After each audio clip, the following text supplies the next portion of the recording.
Interestingly, David Icke's story starts with a woman named Alice Bailey. Some of the following information on Alice Bailey is taken from the excellent research of Terry Melanson, the founder and webmaster for conspiracyarchive.com. He writes, Alice Ann Bailey was a leading disciple of the Russian theosophist Madame Helena Blavatsky, the founder of Theosophy. Bailey formed the Lucifer Publishing Company in 1920, and in 1922 she saw the organization's name changed to Lucis Trust, though the advancement of the Luciferian beliefs remained true. Lucis Trust promulgates the work of a, quote, ascended master, a spiritual being who was working through or in Alice Bailey for some 30 years. The Lucis Trust Publishing Company and their many fronts carry out the work of a Luciferian, quote, master plan for the establishment of something they call the Age of Aquarius. Lucis Trust is a powerful institution that enjoys consultative status with the United Nations, which permits it to have a close working relationship with the UN, including a seat on the weekly sessions, but most importantly, influence with powerful business and national leaders throughout the world. Through its founding of world goodwill, Lucis Trust is, quote, aggressively involved in promoting a globalist ideology. Bailey's influential occult organization is tied to an international conspiracy of elitists like the Council on Foreign Relations, the Bilderbergs, and the Trilateral Commission. A spirit that called itself Dejoie Cool wrote many books through her. These included a plan that detailed many aspects of a world government that she called the New World Order. Quotes like, in a preparatory period for the New World Order, there will be a steady and regulated disarmament. It will not be optional. No nation will be permitted to produce and organize any equipment for destructive purposes or to infringe the security of any other nation. She actually outlines the process of how to prepare humanity for the New World Order in a section of her book, Externalization of the Hierarchy, called Steps Towards the New World Order. In another section called The Problem of Government, she appears to lay out the plan that would later become the basis for the Trilateral Commission by outlining how to divide the world into 3 blocks. But first she states this, coming now to the realm of government under the New World Order, one is faced with a very complex situation. Various basic trends of thought are appearing which, in the New World Order, will unfold in that major synthesis so much desired by the spiritual hierarchy of the planet. In addition to being one of the founders of the ideals and philosophies of those planning global governance, her writings also gained immense fame with another people group, that is of the so-called New Age. Her extensive writings served as the foundational beliefs of the New Age movement to this day. David Icke in recent times seems to agree with this. He said in his book The Biggest Secret, quote, 2 organizations spawned by Alice Bailey's work, the Lucis Trust and the World Goodwill Organization, are both staunch promoters of the United Nations. He also says, Alice Bailey founded the Arcane Esoteric School. She claimed to channel an entity she called the Tibetan, and she produced a number of books including Hierarchy of Masters, The 7 Rays, A New Group of World Servers, and New World Religion. Bailey said that her Tibetan master had told her the Second World War was necessary to defend the plan of God. That sounds ridiculous to me, but there are many in the New Age field who believe that everything is a part of the plan and the will of God, even a global Holocaust. It's impossible to understand why David Icke teaches the things that he teaches these days without first reading 2 of his now out-of-print books. His first book, Truth Vibrations, which he still mentions on his website, but says that they're out of stock, and his next book, Love Changes Everything, which he doesn't even have listed on his website at all. Before we get into the details of this very important material, you should know a little of the history of each book. Truth Vibrations was published in 1991, and Icke will refer to it from time to time. And although he admits his views have changed slightly, he still agrees with much that is in the book. Then there's his next book, Love Changes Everything. And unlike Truth Vibrations, Love Changes Everything was written after his Kundalini spiritual awakening in Peru, where Icke says that his mind was blown.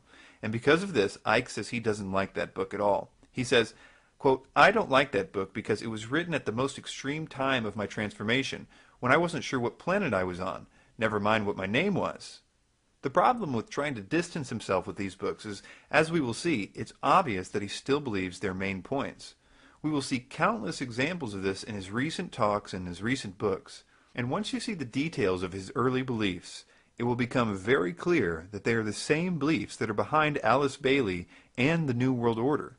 The first clue that there was a connection between Icke and Alice Bailey came only a few pages into Love Changes Everything, where Icke says, since the publication of the Truth Vibrations, I have learned so much more as I have communicated almost daily with Rakorsky, the one known as Lord of all creation, who is directly responsible for the changes the earth will undergo.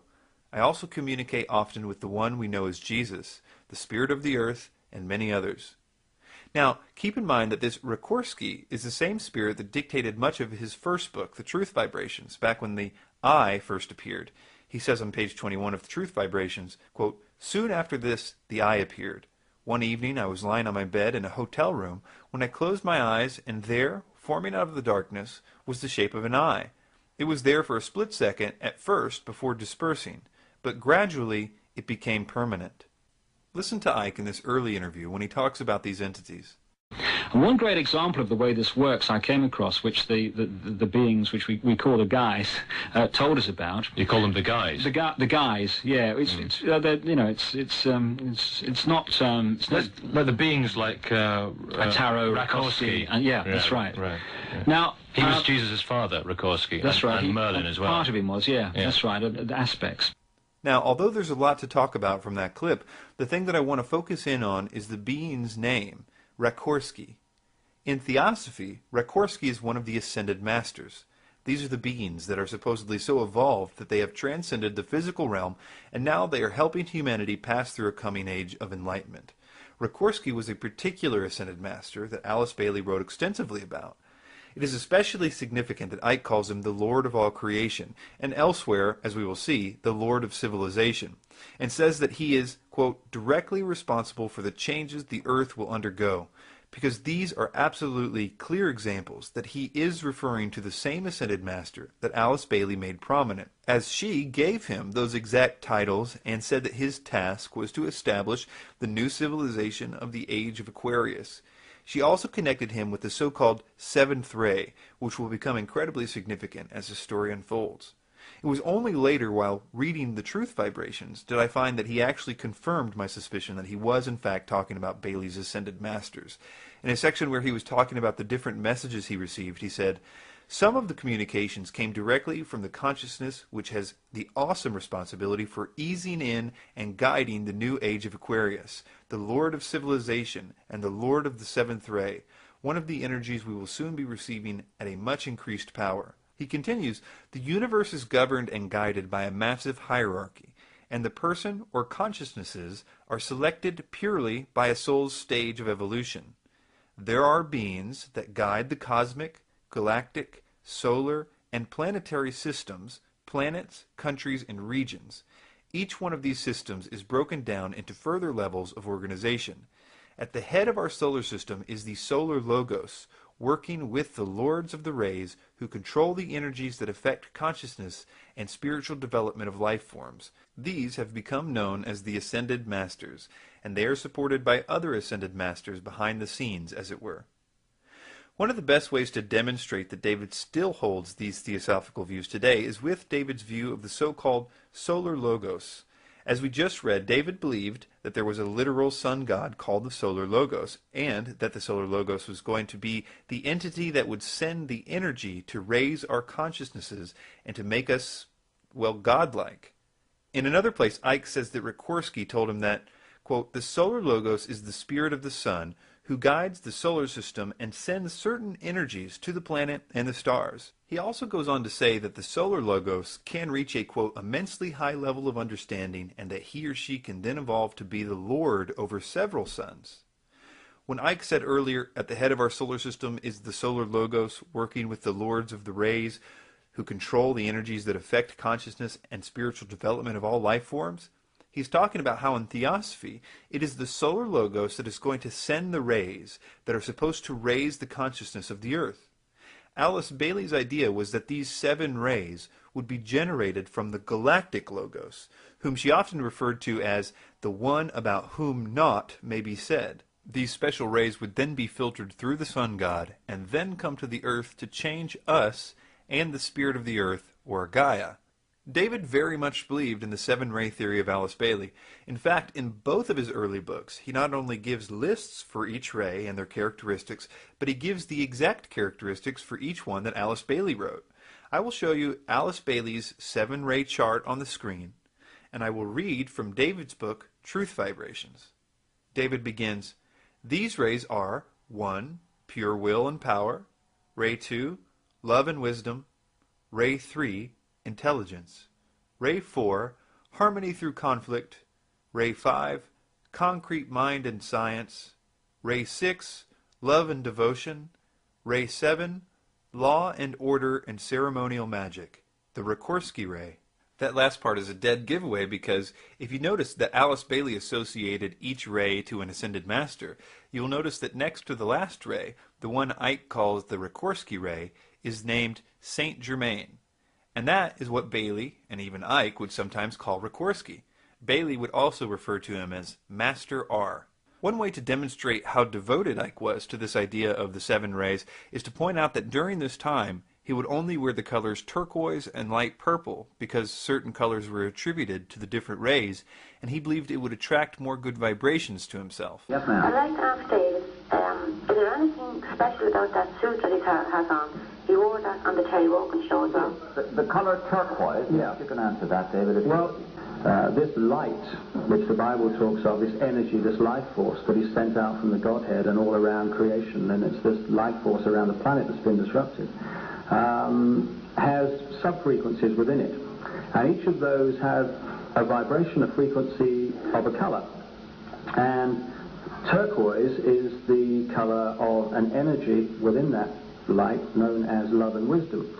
And if you wear the colour that is on the same frequency, then you attract it and absorb it much more efficiently. And in case you think that he outgrew that, he posted on his website 11 years later a story defending his wearing turquoise back then.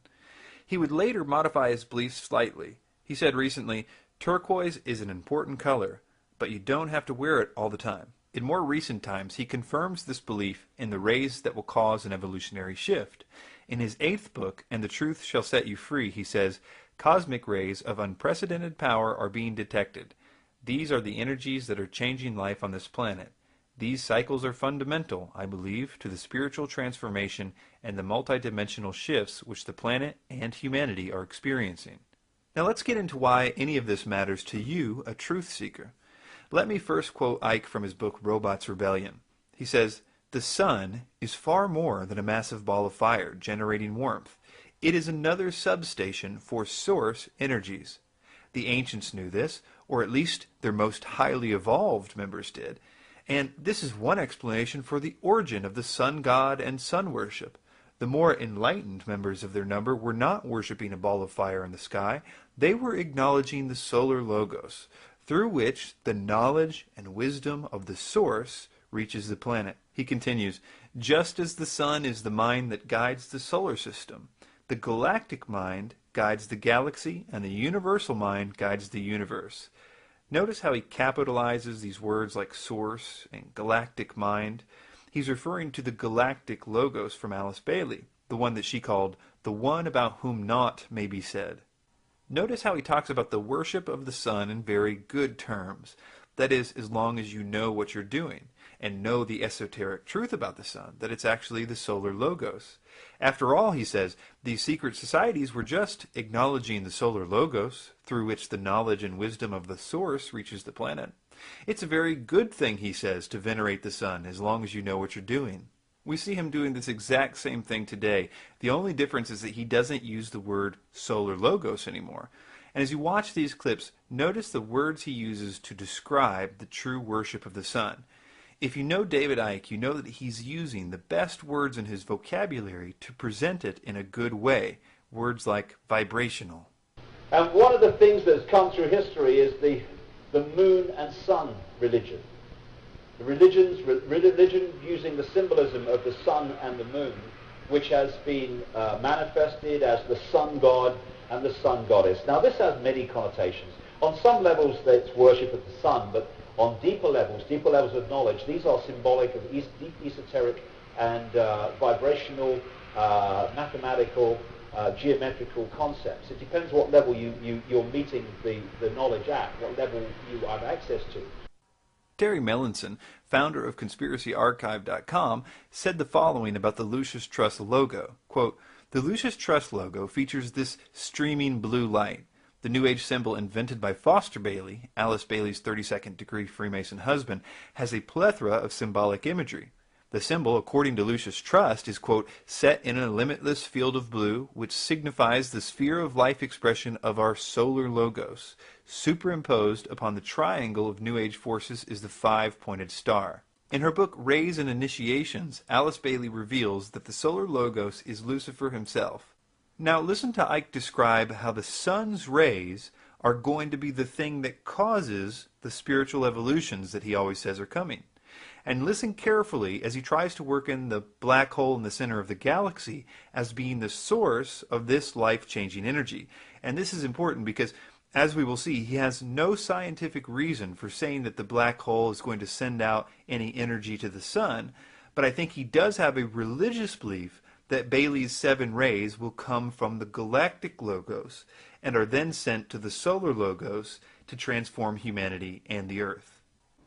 And my feeling about this awakening is that this is very, very much involved. I've got a lot more to do on this, to say the least, but I'm sure that the sun is far more than a source of heat. It is a place or an opening, a gateway, where great energetic change and code changes come into this solar system, same with others all around what we call the universe.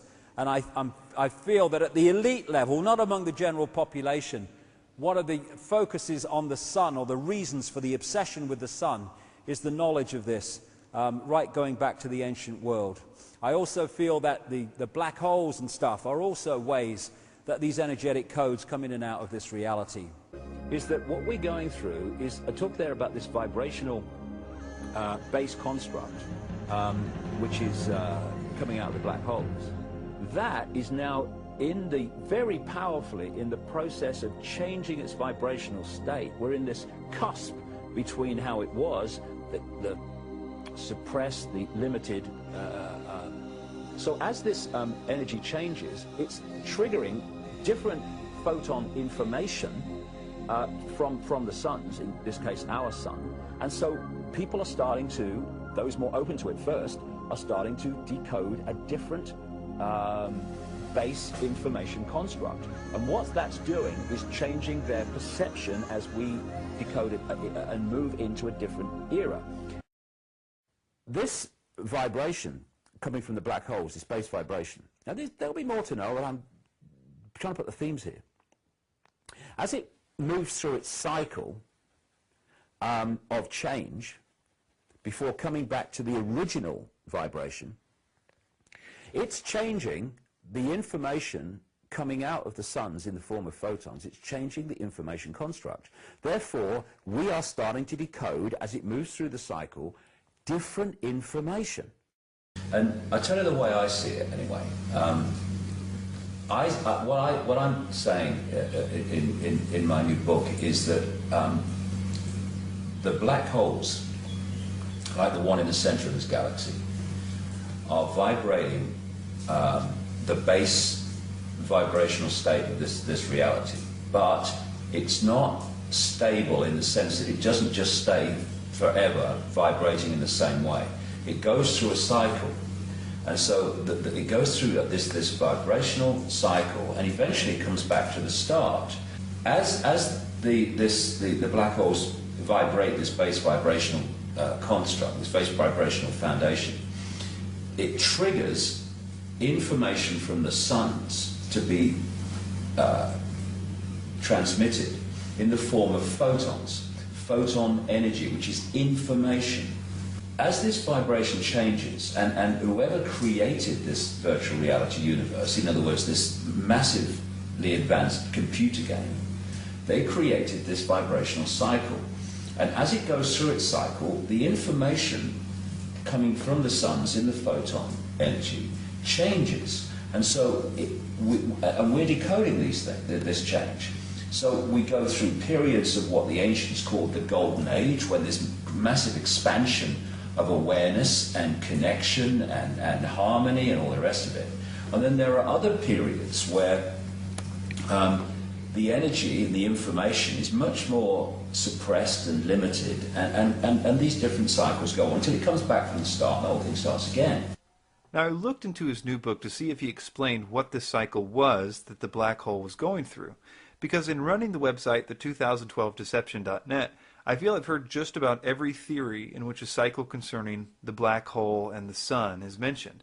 Yet I've never heard of a vibrational base frequency that was part of a cycle or anything remotely similar, so naturally I was very curious to find out what scientific information he had to back up these claims, because it seemed like he was just trying to make the theosophy idea sound really scientific. So I thought it was really funny when first I found that he never addresses this cycle at all in his new book, but what he did do was pretty hilarious. He actually put a picture of Carl Sagan on page 406 of Human Race Get Off Your Knees, and instead of quoting Carl Sagan, he quotes a woman named Carol Clark who had a, quote, vivid dream where dead Carl Sagan spoke to her. This dream version of Carl Sagan is literally the only scientific support he has for this particular idea. It simply says on page 407, quote, black holes resonate the frequency, and the different frequencies trigger different levels of information awareness to be emitted by the sun in the form of photons. So this dream version of Carl Sagan is the only evidence that Icke offers us to believe in this incredibly important theosophical idea about the sun god sending rays from the galactic god to change humanity. Even Icke's latest and greatest theories have their origins in his early writings, which in turn have their origins in Alice Bailey's writings. Take, for example, the subject of the moon. Icke claims he got the message from the spirit world regarding the moon. I sat down to start writing that day, and the energy in the room changed. I thought, I know this, I recognize this. The energy in the room changed. There was a vibrational change. You could feel it. The atmosphere changed, is a simple way of putting it. I recognize this. And what I then got as this was happening is the basic first theme was the moon is not real. Of course, there's more to know about that as came, but the moon is not real. The moon is not what you think it is. He claims in his recent book that the moon is an artificial spacecraft, that the reptilians flew to our solar system, and once it came into orbit with the Earth, it caused major catastrophes. But what's worse is that it messed up the vibration so bad that it took us from godlike beings that could levitate and only had to eat energy instead of animals, down to people who are like we are today, controlled by greed and anger, etc. There are several things very interesting about Icke's brand new theory. One of them is that it's not new for him at all. He describes the exact same thing in his book Love Changes Everything, but with a slightly different flavor. He says, quote, Satan incarnated on the moon and helped to create fantastic negativity. The imbalance was such that the moon spirit left, and Lucifer, now rejoined in the light levels by Satan, used all the power of the negative energies and those created at the moment the spirit left to direct the dying, spiritless planet towards another planet. The light levels had known that Lucifer was planning on using the moon to create havoc, because his thought forms were passed directly to the Archangel Michael through the Devic information system and vice versa. Lucifer was thus aware of this and found a way to prevent the Godhead and Michael knowing exactly what he intended to do with the moon. He formed a very large number of plans in his mind, but did not decide which one he would go for until the last possible moment, when he sent out one surge of negative energy that directed the dying moon towards Earth. The Archangel Michael said, there were a great number of possibilities, and we were in a waiting situation. Icke says that this, luckily, was happening right at the time of a scheduled axis shift at the end of the Atlantis civilization, and as a result, the sun god was putting forward a lot of positive energy at the time. He says, quote, Sikorsky said of the aftermath that the power of the solar logos' positive energy ray was enough to stop the moon from colliding with the Earth, but it became trapped in the Earth's orbit. Icke continues, the Earth's energy was in tatters, and if it were not for the Archangel Michael somehow keeping open some energy arteries to the main network, the planet would not have survived. I owe him much, the Earth Spirit said, and his perseverance and positive attitude was wonderful for all of us. A spirit called Magnu, whom Icke still quotes at the end of his lectures, said the following on pages 61 and 62, quote, land was torn in half, life was snuffed out in an instant, and it was the start of what has become known as the cataclysm. There was water everywhere, tidal waves everywhere, land froze within minutes, great mountains of rock were wrenched out of the earth, areas of land sunk, just collapsed and disappeared. There were violent eruptions, devastating land shifts, and the sea came in. Doesn't this help you better understand what Icke is saying in this interview? For me, this period that people call Atlantis and Lemuria and talk of great cataclysms and stuff like that, that was probably the time when the hacking happened. There was a vibrational shift in a direction of limitation. My feeling is that, first of all, we had a much greater expansion of awareness, visual awareness, hearing awareness. All the senses went much further out vibrationally, and therefore we could access far more. When this shift of limitation took place because of these cataclysmic events, you can clearly see in the biological and geological record that this happened, and of course you can see it in all the great flood and cataclysmic stories in all the native cultures around the world. When this happened, there was an energy deficit, and I feel that energy deficit is bridged by what we call food. You've got lions and all these different animals all over the world, right down to the insects level of life, that basically every day is a killing field just to survive, because they are taking in energy in a solidified form, that energy deficit, because of the energetic shift that took place. That's brilliant. This energetic flaw, this vibrational cataclysm was it took the state of this reality, vibrational state of this reality, from harmony to disharmony, right? Now, hey, we're now decoding harmony. Love, peace, beauty. Suddenly there's a shift. Now we're decoding not that, we're decoding this. For the record, even the eating energy thing is from the book Love Changes Everything. On page 97 it says, with the energy system only at minimum levels, they could no longer live purely on energies in the water and the environment. They had to supplement these by consuming the energies in plant life. This is why we need to eat food now, to make up for the low energy levels in the world around us. Now here is the Alice Bailey connection. She has this to say about the moon. The moon chain has in itself a curious occult history not yet to be disclosed. Certain brief hints may be given for due consideration of students. The moon chain was a chain wherein a systematic failure was to be seen. It is connected with the lower principles. The sexual misery of this planet finds its origins in the moon failure. The progress of evolution on the moon was abruptly disturbed and arrested by the timely interference of the solar logos. This one would correspond exactly to Icke's story of the moon spirit being kicked out and the solar logos saving the day at the last minute. The secret of the suffering in the earth chain, which makes it merit the name the sphere of suffering, has its origin in the events which brought the moon chain to a terrific culmination. This next one from Alice Bailey is pretty important because it's at the heart of what Icke's current theory is. It says, certain results, such as the finding of its polar opposite, were hastened unduly on the moon chain, and the consequence was an uneven development and a retardation of the evolution of a certain number of diva and human groups. Diva is a term that Bailey and Icke used to mean angels, like Lucifer. The origin of the feud between the Lords of the Dark Face and the Brotherhood of Light, which found its scope for activity in the Atlantean days and during the present root race, can be traced back to the moon chain. So you can see that Icke's new moon theory is really just an expansion of Alice Bailey's writings on the moon. The next piece to this puzzle surrounds the idea of Gaia, or the Earth Spirit. David has been, and still is, very passionate about the existence of the Earth Spirit, what Alice Bailey calls the planetary logos. The spirit of the Earth is the most evolved spirit ever to incarnate in a physical planet. She is a wondrous being of an evolution that we could not even begin to comprehend.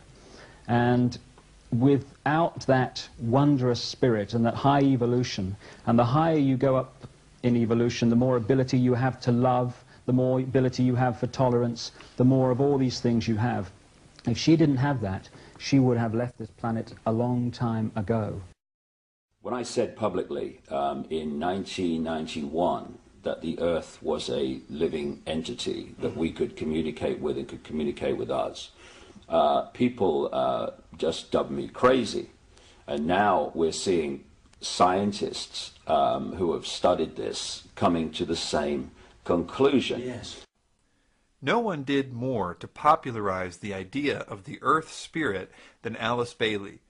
It was her writing that influenced the Gaia religion of the United Nations, which will play an important role in the coming world government. A great example of this is a man named Robert Mueller. Robert Mueller was the author of the World Core Curriculum. He is widely recognized as the father of global education. For 30 years, he was Deputy Secretary General of the United Nations. He was the Chancellor of the United Nations University. His ideas about world government, world peace, and spirituality led to the increased representation of religions in the United Nations, especially the New Age movement. He became known as the philosopher of the UN. He's the founder of Robert Mueller Schools, and the preface of the Robert Mueller School World Core Curriculum Manual, November 1986, says, "The underlying philosophy upon which the Robert Mueller School is based will be found in the teachings set forth in the books of Alice A. Bailey by the Tibetan teacher Dejwa Kul." Robert Mueller told an audience in Costa Rica, "We hear now of the Gaia hypothesis, of the interdependence of all inert and living matter, that we are part and parcel of a living planetary organism." Maurice Strong is another Gaia supporter. He was the founder and Secretary General of the United Nations Environment Program and Secretary Advisor to Kofi Annan. He was the founder of the Earth Council and the Earth Charter Initiative and former president of the United Nations University of Peace. He is the author of most of the key United Nations environmental policies and plans, including Agenda 21, the Earth Charter, the Kyoto Protocol, and the United Nations Report on Global Governance. He also founded the Manitou Institute, where various groups perform rituals to heal Gaia. This list can also include people like Al Gore and Ted Turner. So I'm saying that there's a connection between Alice Bailey and the idea of Gaia, or the Earth Spirit, and the New World Order agenda. And to understand it, we should listen to a quote from David Icke about what the Earth Spirit does when people aren't ready to evolve. It says, quote, "This is how the split in Atlantis occurred, and as it did so, the energy system and the roof of light became less powerful. The Earth Spirit decided, with guidance from Sikorsky and the Godhead, that rather than see such a wonderful people continue to fall down the frequencies, she would create the physical changes that would end Atlantis. Those who were still balanced enough to listen to guidance from the light levels would be led to places of safety during the changes. They would later return to restore the roof of light and to take care of the planet still further to even higher frequencies than she had yet reached. You can see that the Earth Spirit did not make this decision out of anger or resentment. Her motivation was love, just as it is today. Had she done nothing, these beings who had worked so hard to evolve up the frequencies would have continued to fall back again. But when she told the Atlanteans her decision, through thought communication, most of them didn't like it. This inability to understand the situation confirmed that the time was right to act. Although, according to Icke, this was cut short because of the moon being thrust into the Earth's atmosphere, this would not be the first time that Gaia had tried to commit an evolution-specific genocide, according to Icke. She also did the same thing to Lemuria, what he calls Mu, before it. He wrote, "The energy system was in such a muddle that it threatened the Earth Spirit's ability to harmonize, and she decided to act to bring Mu to an end. If there comes a point when it's necessary to take action to maintain balance for everyone's benefit and check the imbalances that are harming the progress of all in her care, then it is her duty to act. Sometimes this can mean enormous changes that have to take place, but it's always done out of love and necessity, not malice." And according to Icke, the Earth Spirit then proceeded to kill everyone. And he still believes we are in danger because the Earth's consciousness is too low. The only difference now is that the idea of the Illuminati has been incorporated as the ones making it happen. So, of course, the planet itself is a living, thinking, emotional entity. and we are interacting with that energy field. And one of the things the Illuminati have set out to do and are trying ever more to do in the period we're experiencing now is to bring the vibrational state of the Earth's field, the Earth's consciousness, to as low a point as they can. It's also important to understand that Icke's belief in Lemuria or Mu and Atlantis are derived entirely from theosophy, and he still very much believes in these today. In ancient times, prehistorical times, in terms of official history, where there were, it would appear, two great civilizations which made together a global civilization, one based on a landmass which has become known as Atlantis, and one which has become known as Mu or Lemuria. And these were advanced, very advanced civilizations with, in many ways, knowledge beyond what is available in the public arena today. And they went to great technological lengths, great understandings, for instance, in how you can create a magnetic field which then makes vast stones basically weightless, and you can push them along and maneuver them around. Great technological advancement, at least among the elite. Now, there's not a shred of evidence outside the Plato account about Atlantis. And the idea of Lemuria, well, the main evidence for that is because Helena Blavatsky, the founder of Theosophy, simply said so. The idea of the sunken continent of Lemuria that Blavatsky describes has been proven an impossibility after the discovery of plate tectonics, which has led modern theosophists to concede that if Lemuria existed, maybe it was simply an era in time instead of an actual continent in light of this new evidence. Hitler and the Nazis also really liked theosophy. Hitler was said to have kept a copy of the secret doctrine by Helena Blavatsky by his bedside. The swastika of the Nazis was used because of its use by Blavatsky as her symbol for theosophy. The genocide that Hitler imposed was rooted in the theosophical view of the tall, blonde-haired, blue-eyed root races from Atlantis. And actually Icke believed this too.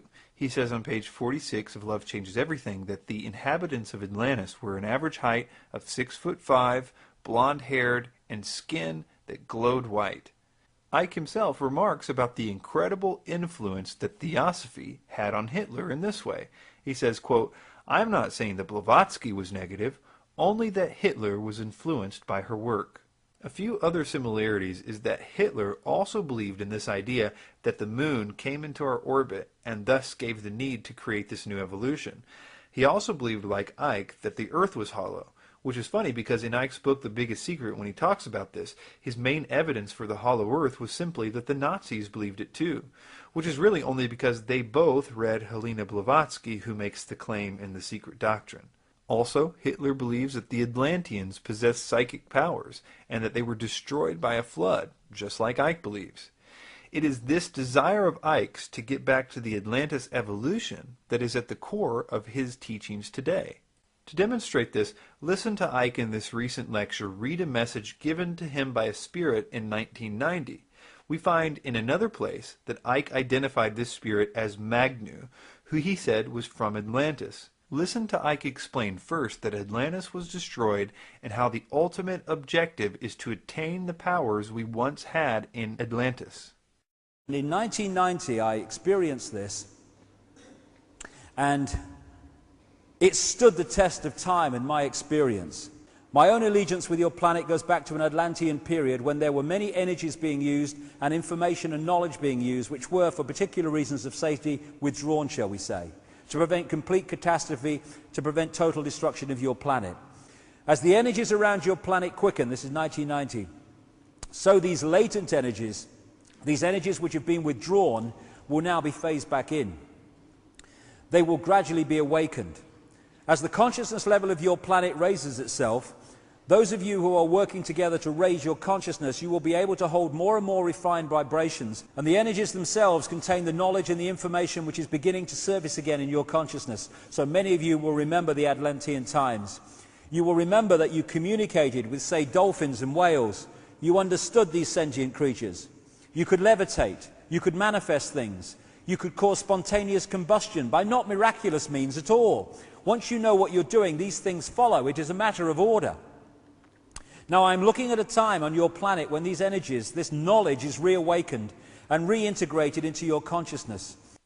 At the very least, we should all be warned that this philosophy has had negative consequences at least once before in history, because it's the same thing that Hitler wanted.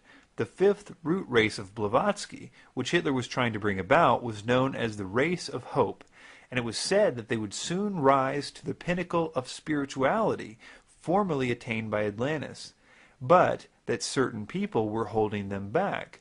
And as we will see in the final section, Icke also holds to this very dark idea.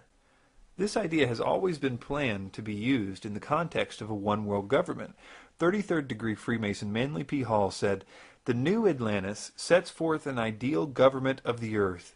It foretells that day when in the midst of men there shall rise up a vast institution composed of the philosophic elect, an order of illumined men, banded together for the purpose of investigating the laws of life and the mysteries of the universe. The age of boundaries is closing, and we are approaching a nobler era when nations shall be no more, when the lines of race and caste shall be wiped out, when the whole earth shall be under one order, one government, one administrative body." Another similarity is the contact with the so-called spiritual hierarchy. As we have seen, Icke is in contact with a plethora of spiritual entities, even up to this very day. The Thule Society, the secret society that Hitler belonged to, also used the theosophical swastika, by the way, believed that highly intelligent spiritual beings existed and that the truly initiated could keep in contact with those beings for information about the world. The occultist Dietrich Eckhart taught Hitler to get in contact with this spiritual hierarchy, and Hitler in fact believed he was in contact with this superior mythical race taught about by the Thule Society. Eckhart remarked on his deathbed, quote, "Follow Hitler, he will dance, but I am the one to blow the pipe. We have given him the means to put himself in communication with them." The T is capitalized. "Mourn me not, I have influenced history more than any other German." Hitler wanted to enhance his connection to these beings further, and Ernest Pretsky, a book dealer, introduced Hitler to a psychedelic drug containing mescaline and peyote. This produced clairvoyant visions that made Hitler believe he had opened the door to more supernatural powers. Icke, too, was seeking a deeper connection to the spirits that had contacted him, and so he went to Brazil, where he took a potent drug used by shamans to contact the spirit world.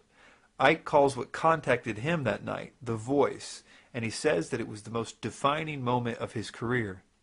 Then came the third stage, which started in 2003, when I had an ayahuasca experience in Brazil, and a voice talked to me for 5 hours about the nature of reality. Real clear, very funny, and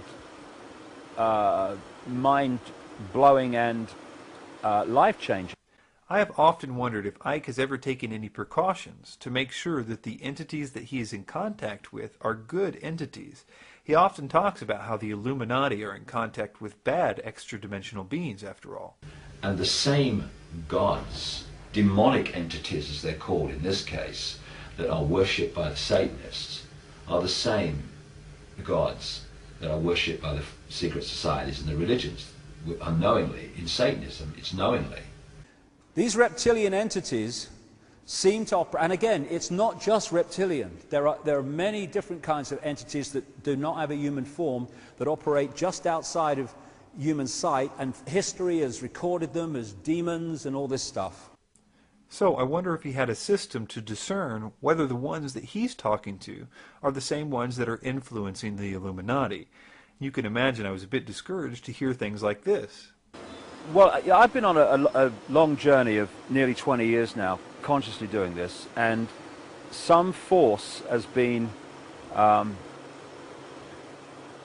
pushing me in different directions through intuition, through urges. I just got to do this, I've just got to go there. As I've gone through this and followed it, and who the force is and they are, I don't know. I'm not really that interested, funnily enough, because I just go with it, and I'll remember what it's all about when I leave this genetic spacesuit. Now, here is the mystery, considering all that we have learned so far. I think there's a lot of this whole New Age area, you know, of ascended masters and all the Blavatsky stuff and Ashtar Command. I say that that is a belief system controlled by the same force, which is also trawling that bloody energy as we go along. Again, considering everything we've just learned, this is clearly an admission that he has been lied to by the spirits all of his life. I mean, if they told him that they were Alice Bailey's ascended masters, which they did, and they taught him theosophy word for word, which they did, he must be admitting here that all that he was taught is a lie. But the problem is that he has never stopped teaching and promoting the beings he talked to or what they told him to teach. He clearly attributes everything he is to them. Among these messages that was given to me in 1990 were, he will say things and wonder where they came from. They will be our words. Sometimes we will put knowledge into his mind. Sometimes he will be led to knowledge. And another one was, a little bit later, arduous seeking is not necessary. I've given this a lot of thought, and I've come to some possible conclusions. Here are the facts. Icke never has mentioned the name Alice Bailey in his early books, although in them it's clear that he's teaching her doctrine, things like about the seven rays and the coming evolution, the solar logos, the new age, Atlantis, Lemuria, the age of Aquarius, being destroyed because of bad evolution, the earth spirit, the moon problem, her particular brand of reincarnation, even wearing certain colors. He never once, though, attributes any of it to her. He attributes it all to the spirits that he channeled. He says he got all this information from the spirit world, which I'm willing to believe, and therefore I suppose it's possible that he hasn't made the connection that everything he believes is from Alice Bailey himself yet. He may have never noticed that what the spirits told him was word for word Alice Bailey and or theosophy. The other possibility is that because he has alluded to in the past the idea that sometimes during channelings the paradigm of the channeler gets in the way of the message, and so therefore the message can be tainted by the messenger.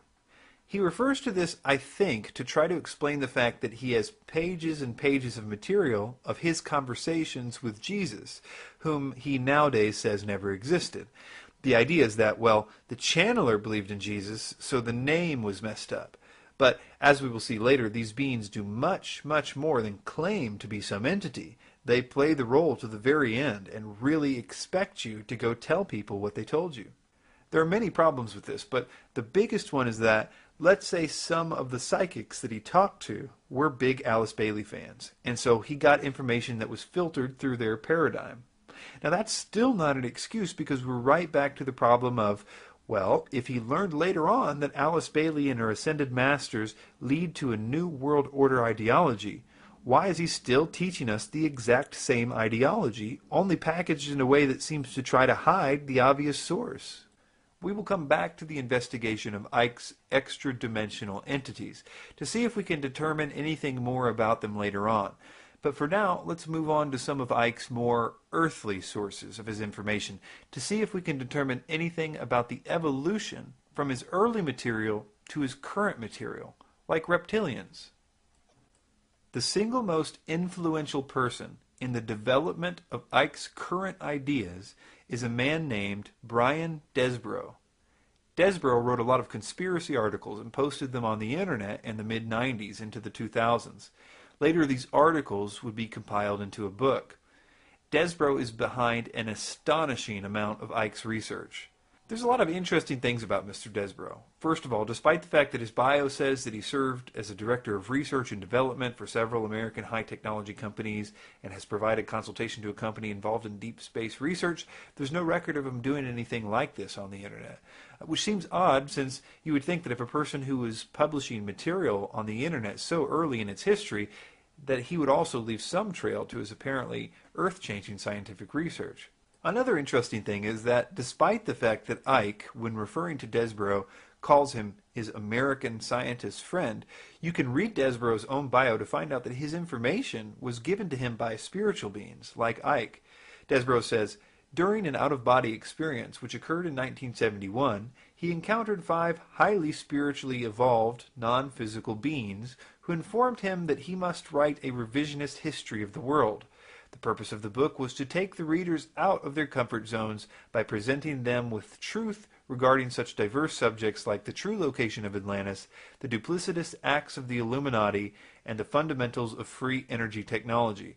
It was not until later that the author learned that the non-physical entities that he had encountered were associated with a non-physical directorate who were the overlords of a group of terrestrial mystics known through the centuries as the Quadragon. It is the role of the Quadragon to intercede in the political affairs of the world periodically in an attempt to elevate the level of human spirituality. It's interesting that, like David, Desborough also speaks out very harshly against Alice Bailey and the Ascended Masters in his book. He even says, the Lucius Trust is a major New Age command center on behalf of the Illuminati, and her book, Education in the New Age, outlined a social engineering program which later was adopted by the Club of Rome. In it she wrote, the science of eugenics will grow. Desborough also writes, Ascended Masters were in actuality merely nicknames she had assigned to the wealthy Masonic patrons of the Theosophical Society, and displayed outrage against phony psychics claiming to channel these non-existent beings. But in an equally amazing feat of doublethink, Desborough believes the exact thing that Alice Bailey believes. That is, that the non-physical directorate, or ascended spiritual beings, are intervening in the political affairs of the world in an attempt to elevate the level of human spirituality, which is arguably the main point to theosophy, as well as all the stuff about the Aryans, which we will see later. As far as Desborough's scientific background, according to his bio, it seems to be limited to a story he tells where a chance encounter with a pediatrician who had been one of Wilhelm Reich's research associates gave him access to all of his notes, which he says enabled him to acquire a knowledge of weather engineering and orgonautic science. In addition, as luck would have it, a similar thing happened to him, but this time it was with Nikola Tesla's notes. He says he met an old lady at a spiritual healing circle who had asked him if he liked Nikola Tesla. She apparently then told him a story that he writes on his website. It says, quote, one day, continued the lady, Tesla felt a tug on his coat sleeve. Looking down, he saw the landlord's 12-year-old son, who said, Mr. Tesla, will you teach me all that you know? Tesla was so impressed that the boy became one of Tesla's enthusiastic protégés, and later married the lady the author had just met. The lady then provided the author with some of her late husband's research notes on free energy and anti-gravitic technology. In this manner, many doors were opened, thus enabling the author to acquire meaningful data for his 2 books. The strangest part about Desborough's bio, in my opinion, is that he claims to be an expert at deprogramming mind control victims.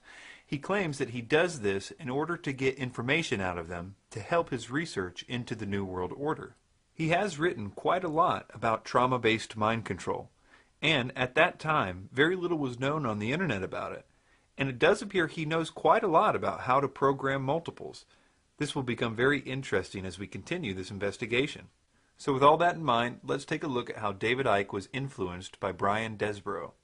Icke's book, The Biggest Secret, is the first time that I know of that Icke mentions Desborough in print. He dedicated that particular book to him, and he cites him profusely throughout the book as his source for things like Martians coming to Earth and founding the Aryan race, which the reptilians used to overtake the planet. Brian is also the source for much of the information on the Babylonian world, and things like black people are a result of the Earth being closer to the sun at one point, the Ice Age being an illusion, monoatomic gold, directed energy weapons, UFOs are government craft, crop circles are space beams, David's new view on Jesus, and much more. Ivan Fraser, the other person who David dedicated his book, The Biggest Secret, to, later spoke out against David and said this about Brian Desborough, quote, is there anything David could tell us about Brian Desborough's background to allay any doubts we may have about his integrity, considering his massive influence in the content and direction of The Biggest Secret? Also, Icke's subsequent book called Alice in Wonderland and the World Trade Center Disaster is no better than a copy and pasting of Brian Desborough's article entitled The 9/11 Disaster, The Myth and Reality.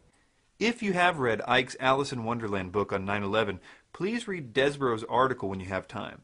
and you will see that the information in there is exactly the same. The wording, even the mistakes. But the curious thing is that even though it's clear from reading Desborough's 9/11 article that Desborough is the one who did all the research, Icke doesn't cite Desborough one time in his book, even though it's painfully obvious that it was taken from him.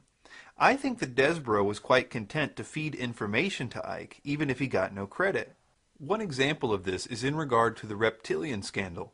As I mentioned, The Biggest Secret is dedicated to Brian Desborough and another man named Ivan Fraser. According to Fraser, it was Desborough that introduced Icke to Arizona Wilder, and it was her testimony that ended up being the reason why Icke went public with the reptilians thing.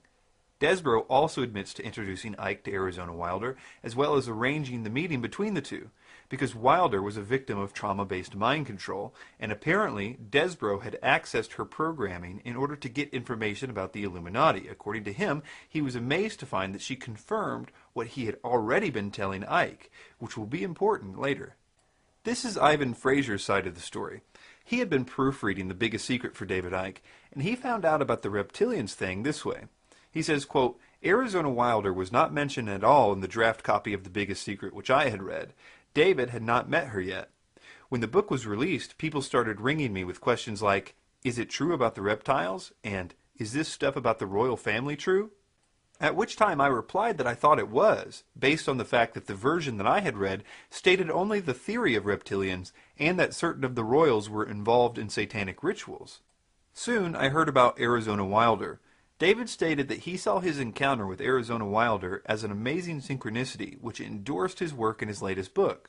How could she have known all this stuff which tallied so exactly with The Biggest Secret? Well, I believe I'm not as naive as David, and I know exactly how she could have known. Icke was passing copies of the book via post to me and others for editing. Fraser continues, this brings in another character who is pivotal to the entire Biggest Secret thesis. It was a contact of David's named Brian Desborough, who introduced Arizona to David. Brian is mentioned as a source for a great deal of the information in the book, having supplied most of the material on which David based his idea about the Martians coming to Earth and founding the Aryan race, which the reptilians used as a vehicle to overtake the planet. Brian is also the source for much of the information David had compiled on the Babylonian world, its myths, and how they fed into the sinister secret societies. It was Brian Desborough who was also looking at the draft copy of The Biggest Secret at the same time as myself, i.e. before David met Arizona Wilder. Therefore, the fact that Brian Desborough may be responsible for fundamentally leading the direction of David's research, if not planting much of the basis of the book in David's mind, is obvious. But then, to be the same person responsible for giving him the so-called eyewitness to testify to the verity of that information is highly suspicious. Brian also writes articles on mind control and seems very knowledgeable on the subject. Is it possible that he could be directly involved in some way that we are not being told about? Fraser also says that Arizona endorsed Desborough's theories so closely that, quote, you would almost think she had already read the book, or had been given the information beforehand.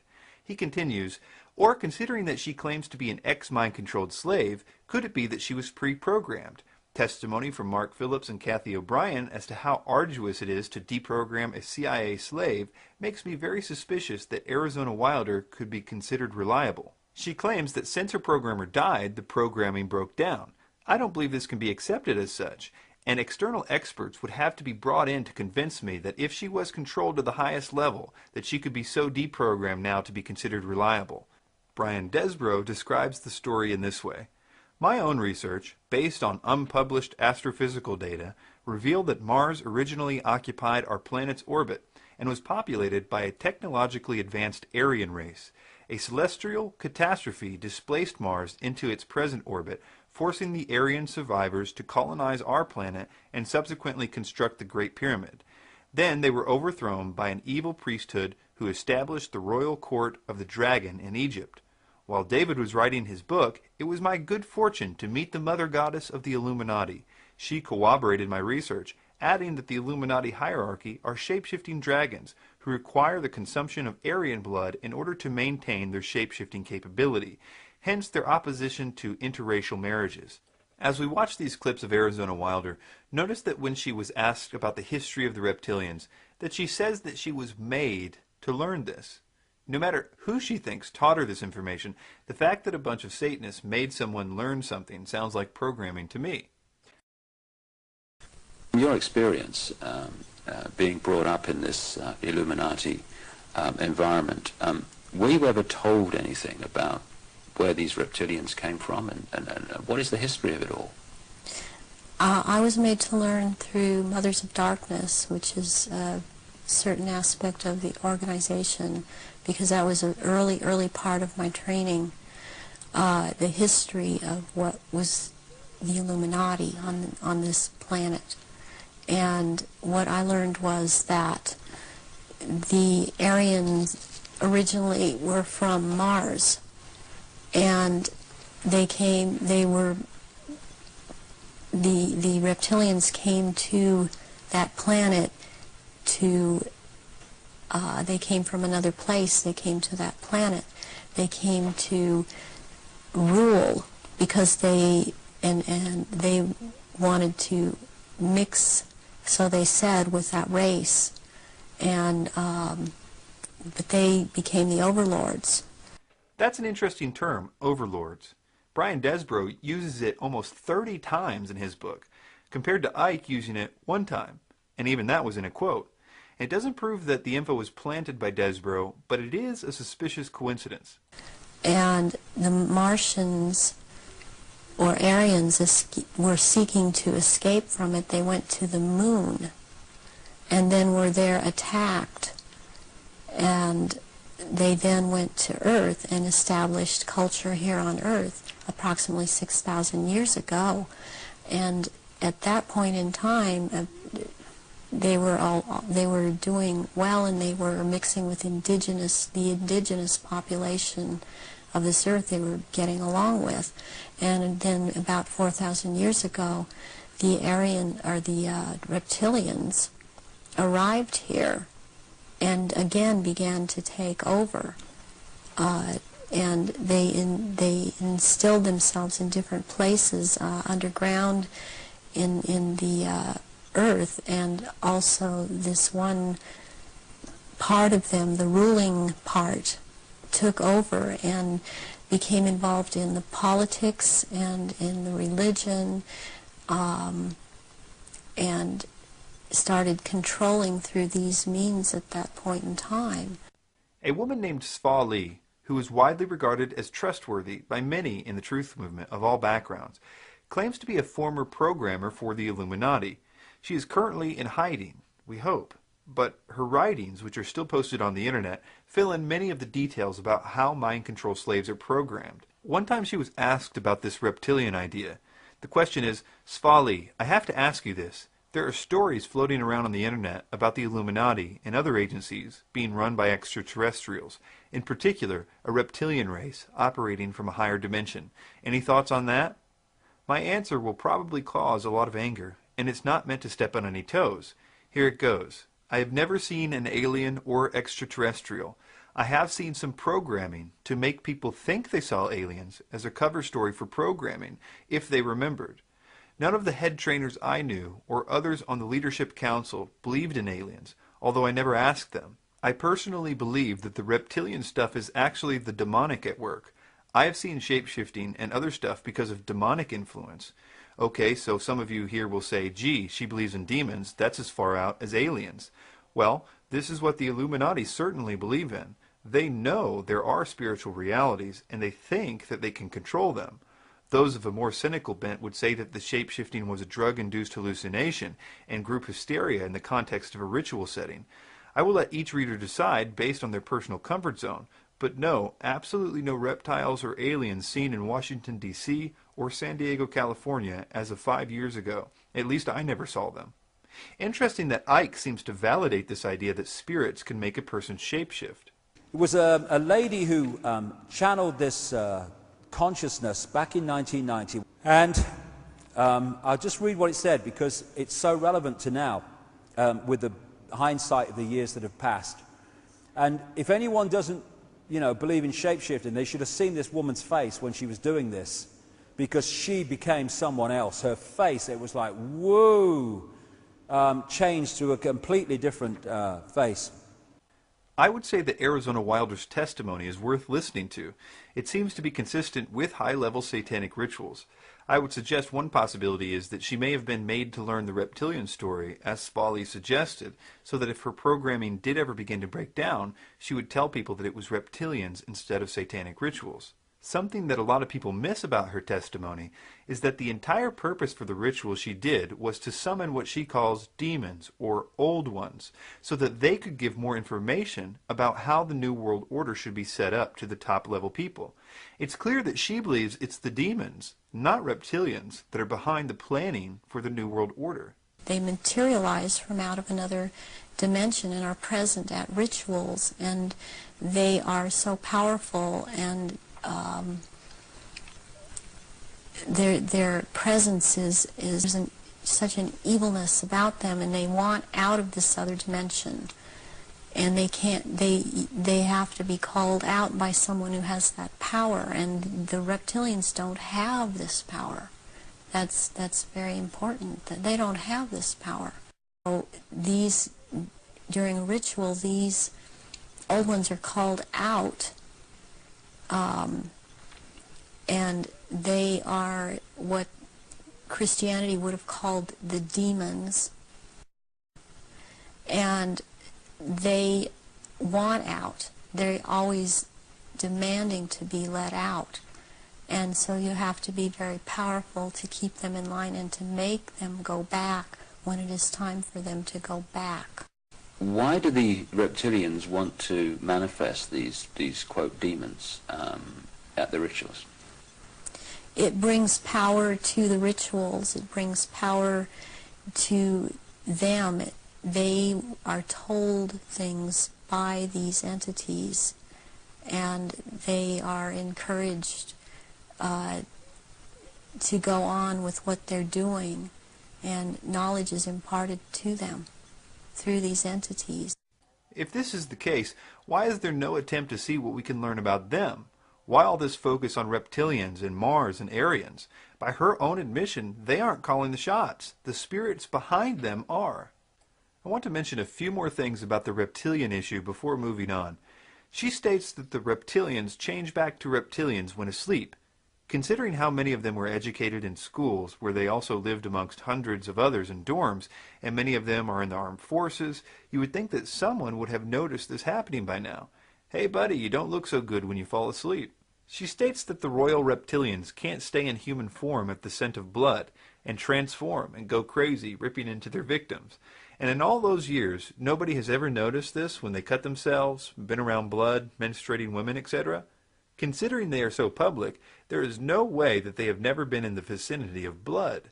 The other testimony that Icke uses to confirm the reptilian issue is that of Credo Mutwa. This is what Ivan Fraser said about Mutwa. Quote, soon after this, the Arizona Wilder interview, David re-emerged from a trip to Africa, announcing a new video called The Reptilian Agenda, which is an interview with a Zulu shaman called Credo Mutwa, who is confirming the evidence of shape-shifting reptilians.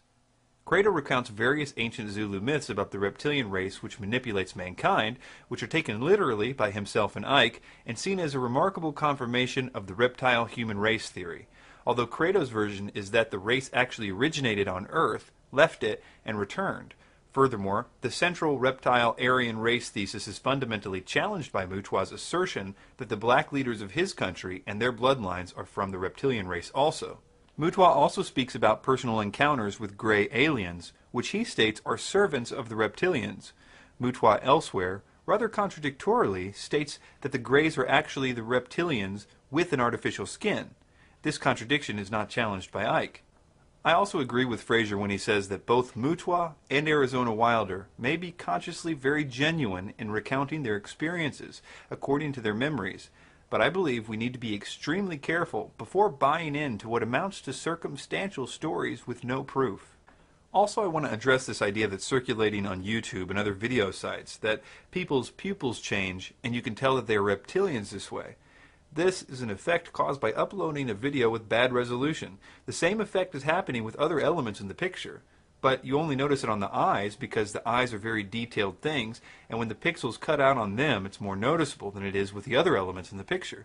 Even Icke doesn't believe this stuff. All over the internet, people have started talking about this now, and these pictures are circulating. This might be probably is a just a trick of the light, but it's very symbolic of what we're looking at. Desborough gave Icke another view that became very important to Icke's teaching. He gave him his current view on Jesus. Most of you might not know, but Icke's view about Jesus changes dramatically from book to book. For instance, the early Icke is very confident that Jesus existed, only that the Bible didn't include parts of his story that it should have. There is a thin line of truth in the Bible, certainly. And many of the things that the being Jesus, who certainly did exist and certainly did die in that way, says are accurate reflections of what he said, but they are taken out of context and misinterpreted. One interesting way to demonstrate that his views changed dramatically about this from book to book is by first quoting this passage from Truth Vibrations. He says, quote, "My own feeling and what I have channeled and seen leads me to believe that Jesus survived the crucifixion. I had a very strong vision of Jesus on the cross. During that vision, I was with Jesus, experiencing what he felt. He experienced great pain in his hands and wrists, and he was utterly exhausted. I then saw a pole being raised with a cloth, which was offered to his mouth. From this he took a drink. Soon after this he appeared to lose consciousness. When he awoke, he was lying with people all around him, attending to his wounds. They were all in white, I remember. It was clear that Jesus was in a state of shock. He whispered, 'I live, as though he had expected to leave the physical body. I had other visions and channeling, which together gave me this overall picture of what actually happened 2,000 years ago.' Now listen to his version of the crucifixion in his next book, Love Changes Everything. When the channeling, crucifixion, had finished, one of the followers asked if Jesus could be taken down, and his request was granted. He was still alive at this point, but the swift movement of the sword removed him from the physical level. Only Jesus knew for certain he would die. So, in this version, Jesus did die, which is obviously a massive contradiction from the previous book with no explanation of the discrepancy.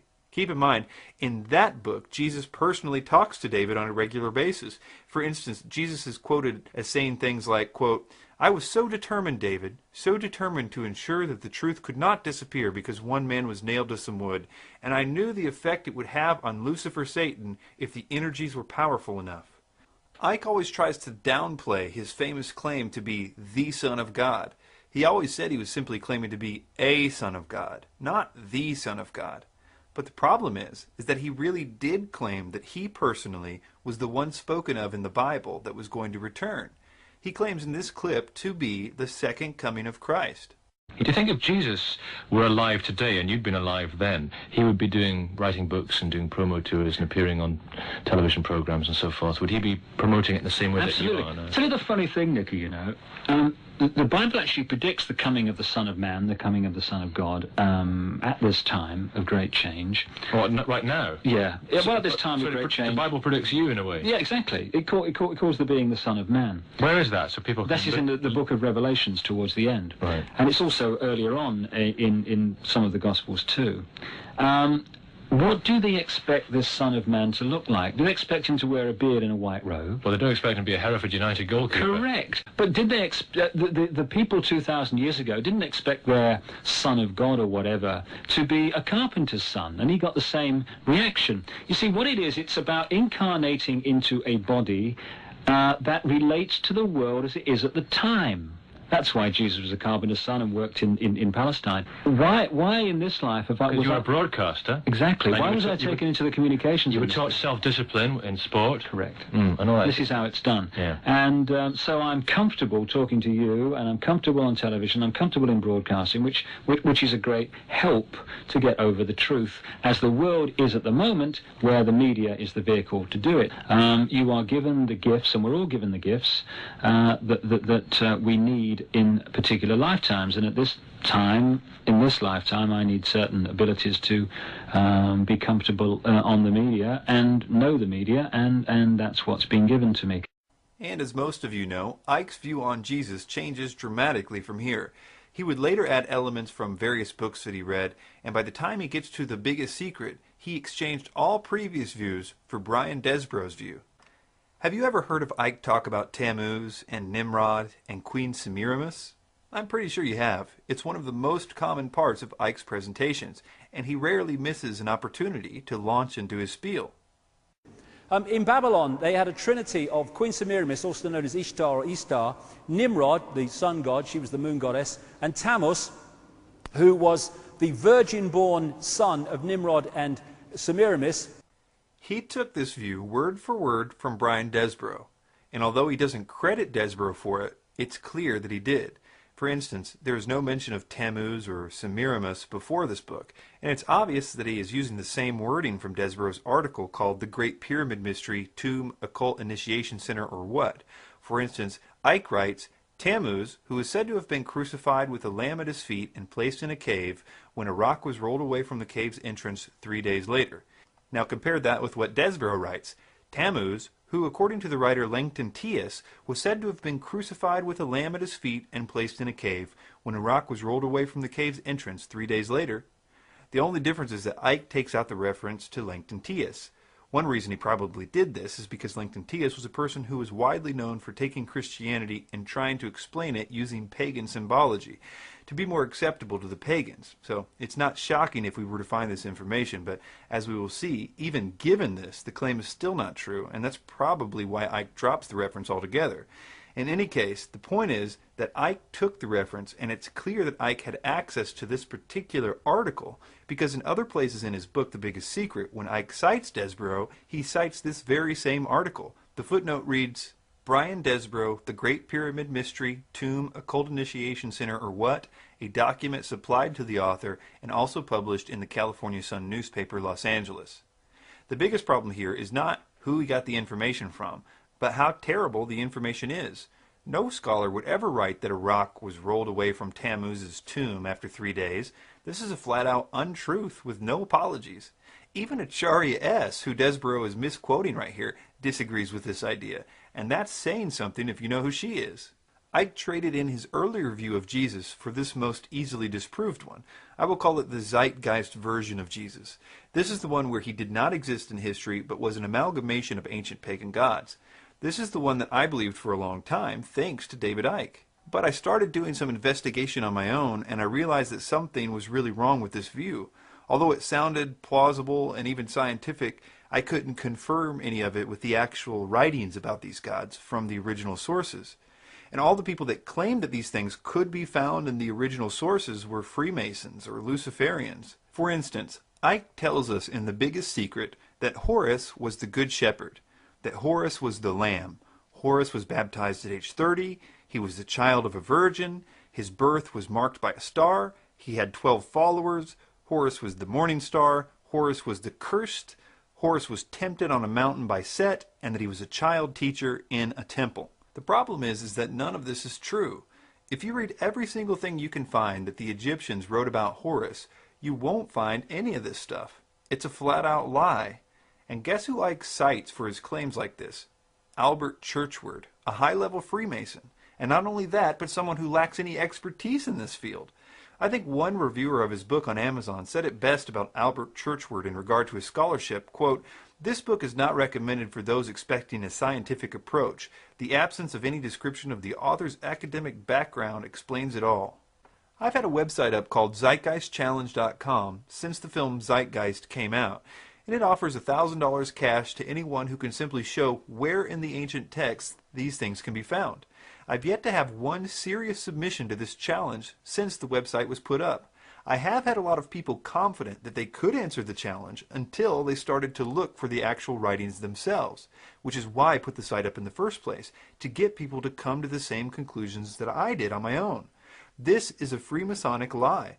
Yes, I know that the movie gives a long list of their sources, but if you inspect those sources, you will find that they do not even attempt to cite actual original texts, but instead cite recent authors who themselves do not cite sources. If this idea that I'm suggesting makes you mad and you think that I'm kidding, please watch the films Zeitgeist Refuted, Final Cut, or Zeitgeist Part 1 Exposed, the film. In the footnotes you'll find both of them, and they're both by two separate filmmakers, and they do a great job of showing how easily this idea is refuted. In fact, of all the various versions of Jesus that Icke has had, this current view is the most easily refuted. Now let's go back to Desborough and Icke's view about all the Babylonian symbolism in Christianity. But first let me explain something that will really help you understand what we're about to discuss. Christianity was around for at least 300 years before the Vatican existed. Secular history records a massive slaughter that literally lasted the entire early history of Christianity. Almost every emperor of Rome, starting with Nero, continued the relentless genocide of Christians. They fed them to the lions in arenas, and they burnt them alive for fun. This is what being a Christian was for the first 300 years of their history. Deciding to be a Christian was basically deciding to be tortured and killed publicly. It wasn't a decision that people made lightly. These people's beliefs were nothing like the Babylonian religion of Rome. This is one reason why Rome hated them so much. A good example of this is the Emperor Diocletian, who believed he had eliminated all the Christians. He erected monuments to himself that boasted of this supposed accomplishment. It was engraved, Diocletian, Jovian, Maximin, Herculeus, Caesarus, Augusti, for having everywhere abolished the superstition of Christ, for having extended the worship of the gods. It was only after one of the emperors, Constantine, was said to convert to Christianity, and the jury is still out as to whether that actually happened or not, but one thing is certain: after that time the government decided to stop fighting Christianity, and instead it seeked to totally control it. It unwisely declared Christianity the official religion of Rome, which, as you can imagine, was a shock to all the pagan citizens of Rome. This is when you start to see all the pagan symbolism start to creep into Christianity. It was added, at least in part, to appease the pagans and incorporate their symbolism into a religion that they had all tried to destroy for the last 300 years. And this is the key to understanding this. The Bible itself, the writings that the Christians were reading during their times of persecution, doesn't support any of these Illuminati symbols or ideas. This is why the Vatican made reading the Bible illegal in the 1200s. The real Christians were literally burned alive with their illegal copies of the Bible chained around their necks. Even to this day, the Catholics do not recommend reading the Bible themselves. They say it's better left to the priests to interpret for them. This is also why it was not allowed to be translated into any language but Latin for 1,000 years. The obvious reason is that if the people were allowed to read the Bible, they would know that the empire was telling them to do and believe things that were not in the Bible. Take the second commandment, for instance. Thou shalt not make unto thee any graven image, or any likeness of anything that is in heaven above, or that is in the earth beneath, or that is in the water under the earth. Thou shalt not bow down thyself to them, nor serve them. Now this should help you see what's going on when David shows this picture of Mary and the Queen of Heaven. Yeah, sure, there's an ancient goddess called the Queen of Heaven, and the Roman Catholics do call Mary the Queen of Heaven, but has anyone ever read to you what the Bible says about this Queen of Heaven? In the book of Judges, 1 Samuel, 1 and 2 Kings, and Jeremiah, it talks about this pagan sacrifice and mentions specifically the pagan goddess called the Queen of Heaven several times. And God declares, because of their worship of this pagan goddess called the Queen of Heaven, that he would withdraw his protection from them and judge them. The fact that the Roman government took the story of Mary and inserted their favorite goddess, the same one that the Bible actually warns us about, does not mean that Christianity was based on the Queen of Heaven. It just means that the government was tricking people into doing what they wanted them to do. And as generations went by, with people no longer reading the Bible anymore, it got easier and easier to trick people in regard to what was and what wasn't actually in the Bible. So this is why there is the Babylonian depiction of Semiramis and Tammuz, and this is a Christian church. Same again. This is a picture I took last Christmas in Rome when I was there for a television program, and that appears to be Jesus and Mary. Actually, it's Semiramis and Tammuz. I don't even think that I understood this one when I did believe that Icke was genuine. Has anyone ever stopped to consider that mothers with children might be the most common motif in art in the history of the world? I mean, mothers have always had children since the dawn of time, right? Even before there were fruit bowls to paint, there were no shortage of mothers with children. I think it's kind of funny when I hear people showing a picture of a mother and a child statue, as if they're making a deep connection to Christianity.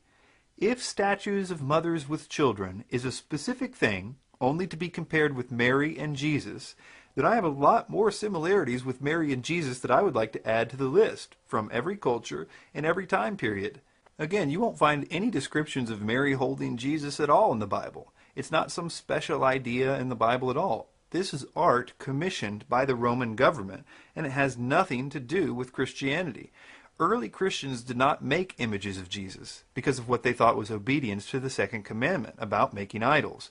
This artwork is only something you see after Rome starts calling the shots and telling everyone this is what Christianity is now. And the sad thing is, nowadays we believe them. This also explains this idea of halos. So much is made about these halos in theosophy and in the occult, but there's nothing about halos in the Bible. Early Christians wouldn't even make paintings of Jesus in the first place, as we mentioned. The halos on Jesus or other people that Rome made the artists paint is only evidence that as pagans, the Roman/Babylonians were trying to appeal to the pagans who were used to seeing their gods like this. The whole idea is foreign to real Christianity and foreign to the Bible. Just another case of Icke telling you to believe that the Illuminati version of Christianity is the real version. But my favorite one that Icke uses is this one. This is another depiction of Nimrod in the ancient world. He was also the fish god. Again, Jesus, the fish. He had the fish head hat. This is a depiction, actual depiction from Babylon, and that's why we have the mitre in the Pope. The key to this one is the connection that Icke makes to Jesus and fish. Did you catch it? Again, Jesus, the fish. Jesus is in no way associated with fish, except in the occult world, where Blavatsky stated this because she wanted to connect Jesus to the age of Pisces, so that she could be done with him in her new age. When Jordan Maxwell does this, he always will say, Jesus the Fisher King, which is not a title for Jesus at all. Jesus wasn't a fisher king or a fisherman. Jesus was a carpenter. This is a little mind trick that Maxwell plays to build up the case that Jesus was associated with Pisces. There are about 3 things that people say to equate Jesus with fish so they can either make this Dagon hat connection or the Pisces connection. Let's look at them really quick so we can see why Icke's, quote, Jesus the fish thing is so wrong. A few of Jesus' disciples were fishermen. Now does that make Jesus a fish? He did feed many people one time with 2 fish. And this is why people equate him with the astrological sign of Pisces, which is represented by 2 fish. But when people make this claim, they never mention that only a few days later he did the same thing with more than 2 fish and a different number of loaves. Why wouldn't they tell you about that instance a few pages later? Because it ruins the whole Pisces thing. The fact is that Jesus did all kinds of miracles. We don't associate Jesus with ears, even though he was said to heal a man's ear once. And the final thing that people do is point to the Jesus fish on cars. This symbol was representative of an acrostic in the Greek language that early Christians used to use as a sign to see if certain places were safe for them during the persecutions. It meant Jesus, anointed, God, Son, and Savior, and it doesn't make Jesus a fish. Before moving on to another man who Icke bases his beliefs on, I will conclude that the reason that the emperors of Rome and later the Roman Catholic Church tried to keep the Bible from people is that contrary to what we are taught in the so-called truth movement, the Bible is incredibly anti-Illuminati. Not only does God reveal to people like Ezekiel that the elites of his day, the Illuminati if you will, were worshiping the sun behind closed doors, and later he showed him that the secret worship of Tammuz was going on too. It is filled with discussions and promises to judge this so-called secret power of lawlessness, which we might call the Illuminati. See my video, Was the Bible Written or Changed by the Illuminati, for more on this. Another of Icke's sources is a man named Michael Talbot. He wrote the book The Holographic Universe, and Icke quotes him frequently as the basis for his belief that nothing is real and everything is a hologram. Talbot spends the first few chapters of his book doing an excellent job of describing a well-known theory of Karl Pribram and David Bohm called the holonomic brain theory.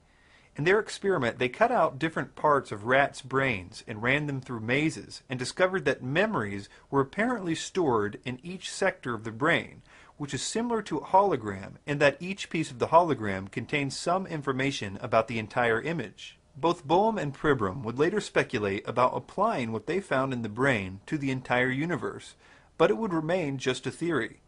The rest of Talbot's book simply starts naming paranormal phenomenon and declaring that it exists because the universe is a hologram.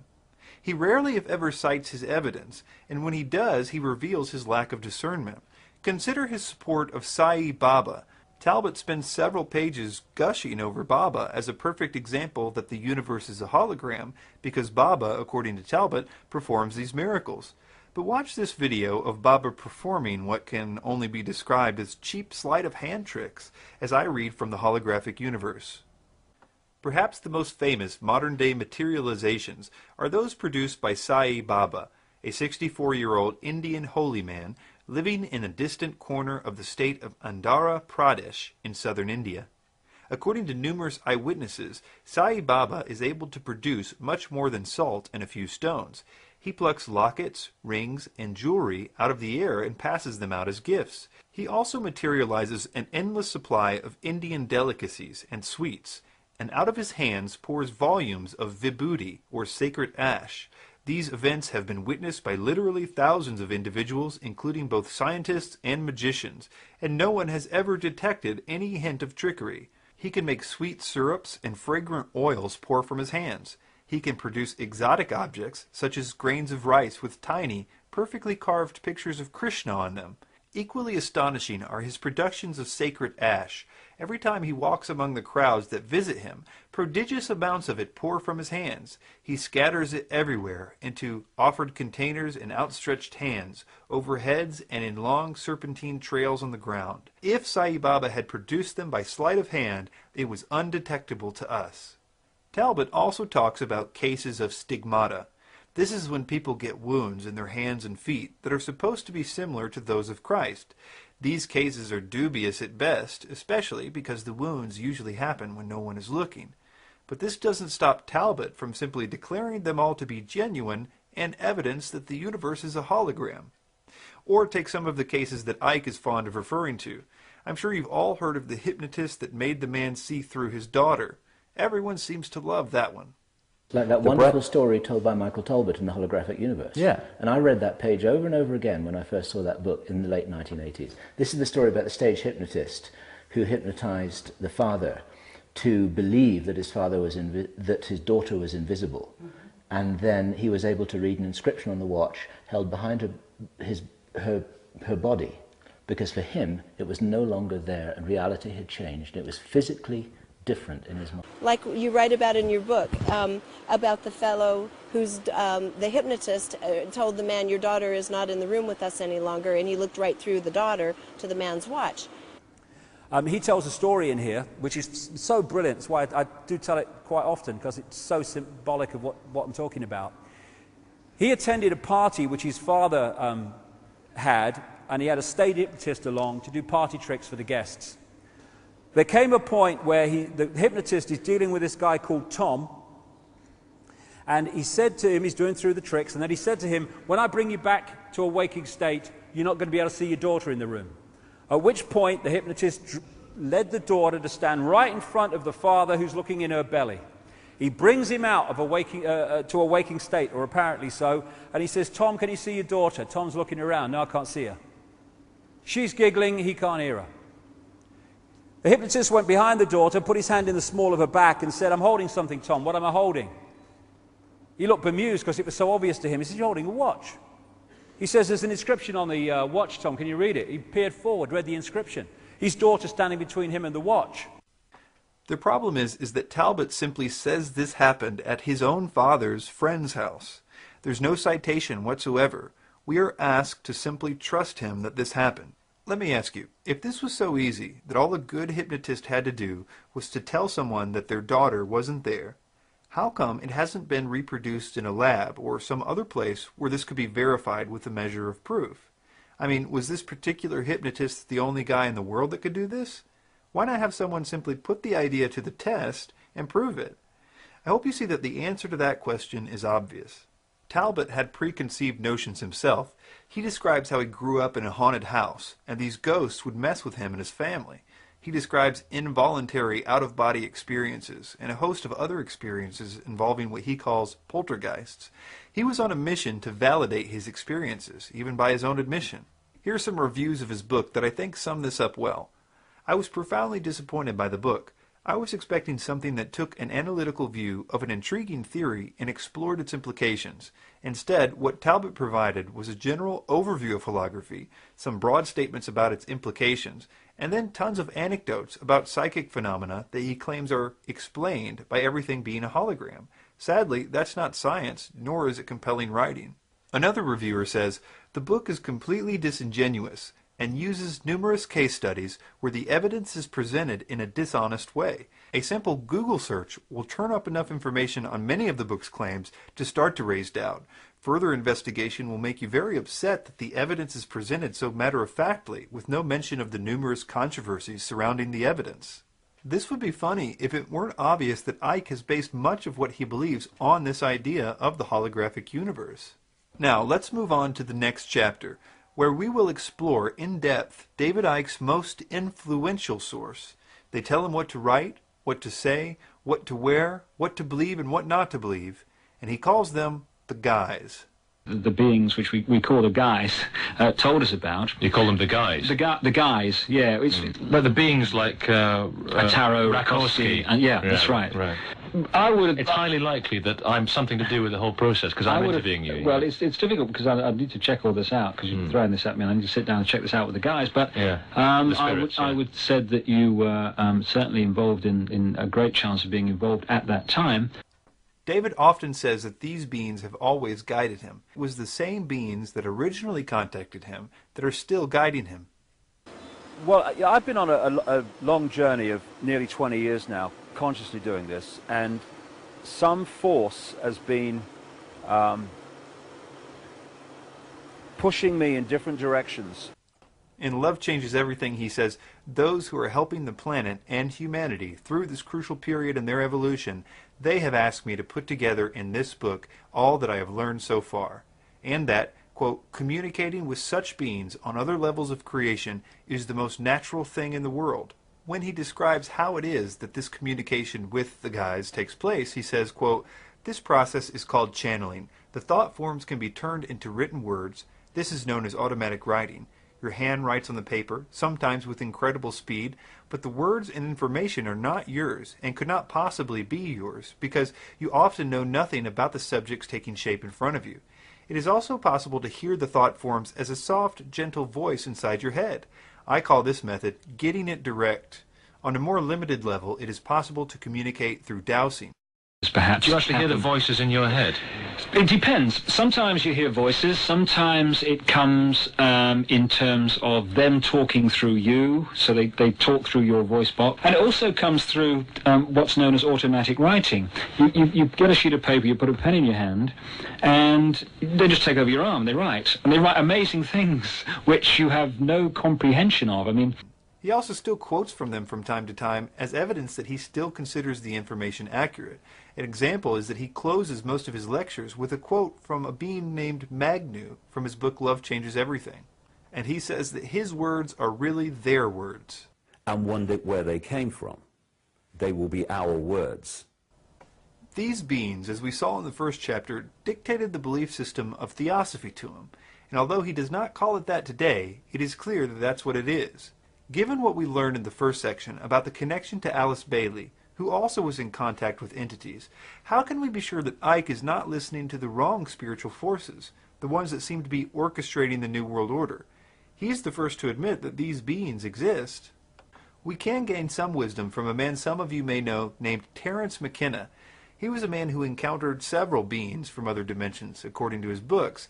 He had some sobering words for people like David Icke when he said, "It is no great accomplishment to hear a voice in the head. The accomplishment is to make sure it is telling the truth, because the demons are of many kinds. There is no dignity in the universe unless we meet these things on our feet, and that means having an I-thou relationship. One say to the other, you say you're omniscient, omnipresent, or you say you're from Zeta Reticuli. You're long in the talk, but what can you show me?" Magicians, people who invoke these things, have always understood that one must go into such encounters with one's wits about oneself. You can get a few things from this quote. Number one, McKenna believed that extra-dimensional entities were prone to lying about their identities. And number two, they were able to be summoned in magic rituals. And number 3, that they don't necessarily have our best interest in mind, although they always would present it in that way in order to be trusted or to get us to do whatever they wanted us to do. I find it very interesting that McKenna said that the same entities that don't need to be trusted are the same ones that occultists summon in rituals. Although McKenna seemed to know that these entities were deceptive, he still sought contact with them, and he even attributed his amazing ability to speak eloquently to possession by one of them. He says, "After the experiment at La Correa, I had apparently evolved into some sort of mouthpiece for the incarnate Logos. I could talk to small groups of people with what appeared to be electrifying effect about peculiarly transcendental matters that you will read about in these pages. It was as though my ordinary, rather humdrum personality had simply been turned off, and speaking through me was the voice of another, a voice that was steady, unhesitating, and articulate, a voice seeking to inform others about the power and promise of psychedelic dimensions." From my study of the 2012 phenomenon, I have seen that these entities are very interested in getting people to go out and spread the idea that a spiritual evolution is coming. And like McKenna warned us about, they pretend to be all kinds of things in order to get us to tell their story. For instance, all the main forerunners of the 2012 idea got their revelation about 2012 and spiritual evolution from spiritual entities, claiming to be different things. Jose Arguelles got his information from a long-dead Mayan priest. Jose actually now changed his name to reflect that he believes himself to be a reincarnation of that Mayan priest. McKenna got his 2012 information from a being he calls the Logos, Pinchback from a being called Quetzalcoatl, David Wilcock from the Egyptian god Ra, Barbara Han Clow from the Pleiadians. I might have even been able to believe that these entities were good and were simply giving the same message under different names just to make the message easy for the person to handle, if it weren't for the fact that all the information they gave about astronomy and science was so wrong. For instance, David Icke in his book, And the Truth Shall Set You Free, talks about the, quote, photon belt. Keep in mind while we read this, that this information is 100% channeled information originally. None of it is real science, and we will see how wrong this theory is in a moment. He begins, underpinning these astrological events in this period is the photon belt. Many psychics and esoteric scientists, notice how he didn't say actual scientists or astronomers, are now agreed on the existence of a belt of highly charged energy, centered on the Pleiades star system, an estimated 500 light-years from the Earth. It is from here that much channeled information which feels right to me is purported to come. I believe that the Pleiades, maybe in our future, is a base for the positive extraterrestrial support we are being given at this time, and quite possibly the home of extraterrestrials who have abused the Earth and humanity too. Paul Otto Hesse claimed to have discovered a belt of immensely powerful energy which he termed the photon belt. According to estimates, it takes his solar system 24,000, some say 26,000 years to orbit the Pleiades, and the star reckoned to be at the center of the belt, figure 17, known as Alcyon. Again, there is much ancient legend across many cultures about this star. He continues, it would appear that we have reached the point when this solar system is entering the photon belt and its highly charged energy. The influence of the belt on the Earth began in the early 1960s and affected the thinking of many people, but it was as nothing compared to what will happen over the next 35 years. While it takes 2,000 years to pass fully through the belt, the biggest impact is when we first enter, and the vibrations and molecular structure of everything has to cope with the dramatically changing conditions. This will affect the thinking, behavior, and physical bodies of all life forms. He concludes by saying the effect of the photon belt is activating data stored in our consciousness and our physical bodies. He says knowledge is being unlocked from the cells, bones, and our DNA, which will eventually be restored to its 12-stranded potential. Now you can see that if this were true, it would be a great find to support the idea of a coming spiritual evolution that Icke and Alice Bailey and Michael Tsarian and all these spiritual entities are trying to get us to believe. But the problem is that all this science that these entities told us is not true. Even the basic math shows this to be impossible. Our solar system and that of Alcyon are both orbiting around the galactic center. It takes us about 226 million years to go around one time, and that's at 486,000 miles per hour. If our solar system was also orbiting around Alcyon while it was also revolving around the center of the galaxy. It would need to be going much faster than the speed in which we are currently moving. One scientist said it this way: "The math doesn't work," he says. "Alcyon is 400 light years from Earth. If the Sun was orbiting Alcyon in 250,000 years, it would have to have an orbital speed of 3,142 kilometers a second, which is 14 times faster than the Sun is currently orbiting the galactic center. This would be readily apparent if it were so. Another way of expressing this is that if the Sun was orbiting Alcyon at the same speed as it goes around the galactic center, and if there were such a lesser orbit that it would probably be much slower, then it would take either 3.5 million years instead of 250,000 years, or Alcyon would have to be only 28 light years from Earth instead of 400. Besides, our movement has been measured against the background of stars on numerous occasions, and scientists have found no trace of such an orbit. And this is only the beginning of this theory's problems. Alcyon and the Pleiades cluster are stars no more than 100 million years old, 1/40th the age of the Earth, much younger than our solar system. Alcyon would not even have been there when our Sun began such an orbit, and that in itself is a pretty persuasive argument against this theory. And the so-called anomaly in the Pleiades cluster is a nebula. It's made up of plasma and gas, not photons. Photons are light, and light doesn't gather in clouds like that. Nebulas are remnants of supernovas, and they diffuse over time, and therefore wouldn't even be expected to be there if we were orbiting it in a cycle of 26,000 years. The core of the Pleiades cluster is approximately 8 light years across. The Sun, and with it the Earth, is moving away from Alcyon. This should be the final nail in the coffin of this theory. So, these entities are either really bad with science, or they are intentionally deceiving us to believe in a Hitler-esque fifth root race spiritual evolution. We will look at the possible motives for that theory in the next and final section. But for now, I want to propose a theory about what these beings are. Most of you will recoil at my suggestion that these are demons. But before you do, I think that the science of anthropology will help us to see that every culture has agreed on demons existing and on their basic characteristics. For instance, of them being very evil. For example, the Sumerians could not even agree if their gods were good or evil, but they were unanimous that the demons they dealt with were very evil. Cultures around the world have described possession by these evil entities in their writings, as well as demons being very deceptive and manipulative. The methods for summoning them are consistent. Certain drugs or rituals or tools like runes or chants. It's interesting to note that the methods for making contact are ultimately based on the free will of the practitioner. What I mean by that is that according to basic demonology, demons require an invitation, although they sometimes manipulate the person through deception into giving them that invitation. Take a Ouija board, for example. It's just cardboard and paint, but those that decide to use it are essentially asking to be contacted by spirits, and that's all the spirits need, your willingness to be contacted, your free will. So let's look at David's testimony to see if we can get any idea if he's dealing with demons instead of ascended Atlanteans trying to help humanity evolve.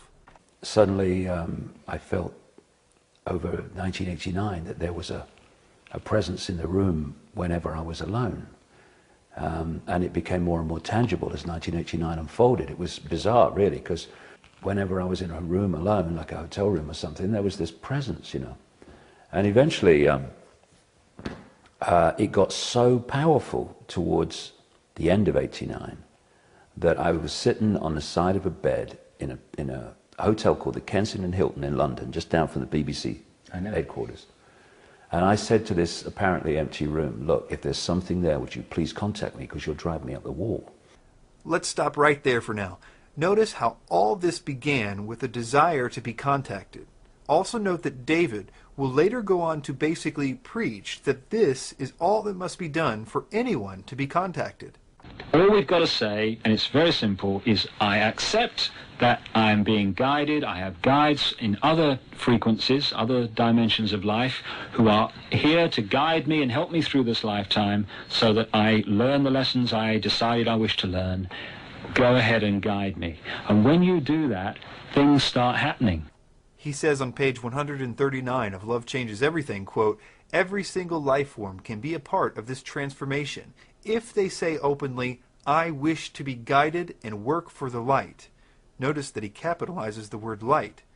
On page 156, he quotes the entities which told him, quote, always ask for protection and guidance.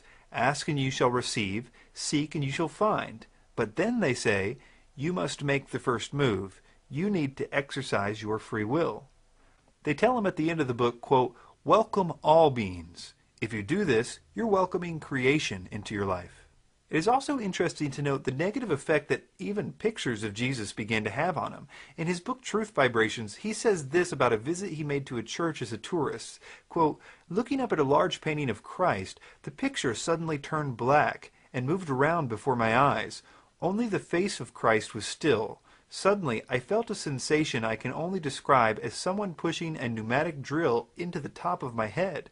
I gripped the pew I was standing beside, and my body vibrated from the top of my head to the base of my spine as something seemed to go through me. He says that months later, he was told that he received a gift of energy from one of the ascended masters of the planetary system at this point. Interesting that revulsion towards Jesus is actually quite observable among these entities. I would even go so far as to say that it's empirically testable in our modern times. I've had a unique opportunity to work with hundreds of cases of sleep paralysis through a website a friend and I started called StopSleepParalysis.org. Sleep paralysis is when one wakes up and can't move, but they are fully awake. It is most often associated with the feeling that there is some evil presence in the room. Over time, during the experiences, the presence can become more manifest in some form and can lead to very terrible cases of torture and even rape. This is attributed to demons in almost every culture in the world except for modern Western cultures like America. A few examples are in Fiji, the experience is interpreted as kana tevoro, or being eaten or possessed by a demon. In the Hmong culture, sleep paralysis is described as an experience called dab swam, or crushing demon. In Malaysia, Africa, Hungary, the Middle East, and everywhere in between, these events are attributed to evil spirits. Western scientists do not have an explanation. They postulate, with no evidence I would add, that it is happening because people are coming out of a dream state and into a waking state, and that their mind is still dreaming even though they have awoken. I suppose the obvious question is, if that were true, why does everyone seem to be having the same dream about an evil presence in the room? It seems that the dreams should be as varied as the dreams normally are among people, but this is not the case. In the cases that I have seen, about 90 to 95% of the people experiencing this have been dabbling in some occult or New Age practice, and they have in some way given their free will over to these entities, who now apparently feel that they have a right to be there. The more a person goes down that road, the more intense the control of these entities gets. Now here is the observable and testable part of this. If a person genuinely calls upon Jesus for help, the experience will immediately stop. Very often, the entities will scream or be thrown back. One of the interesting aspects to this is it doesn't appear that a person has to be a Christian to do this, or to have previously believed that Jesus was important in some way. In fact, as you can guess, many of the people who are getting this are not Christians at all. But most of them who do see this authority that the name of Jesus has over these beings that they've been dealing with for so long, do begin to research who he is and why his name is so important. Now this doesn't work with other names, interestingly. For instance, calling on Buddha, no matter how sincere the person is, doesn't seem to concern these entities. There would be another time in Icke's life when he would vibrate uncontrollably like he did when looking at that picture of Jesus. This was when he took his infamous trip to Peru. He tells the story this way. I had this overwhelming feeling, again, the urge, the impulse, to go to Peru. We go out to this place, and it's in the middle of nowhere. And basically, when you looked around, it was encircled by mountains, in the distance, mind. And I'm looking out the window, daydreaming, and I see this mound to my right, but must be no more than 3 minutes down the road. And as I look at the mound, all I can hear in my head is, come to me, come to me, come to me, come to me, come to me. And I walk to the center of the circle, and suddenly my feet go again, like they did in the news shot, but only seriously more powerful. They're like magnets pulling my feet to the ground. And I think, oh crikey, I recognize that, here we go. And then I felt like a drill going in the top of my head and through my body, through my feet into the ground, and then another one coming the other way.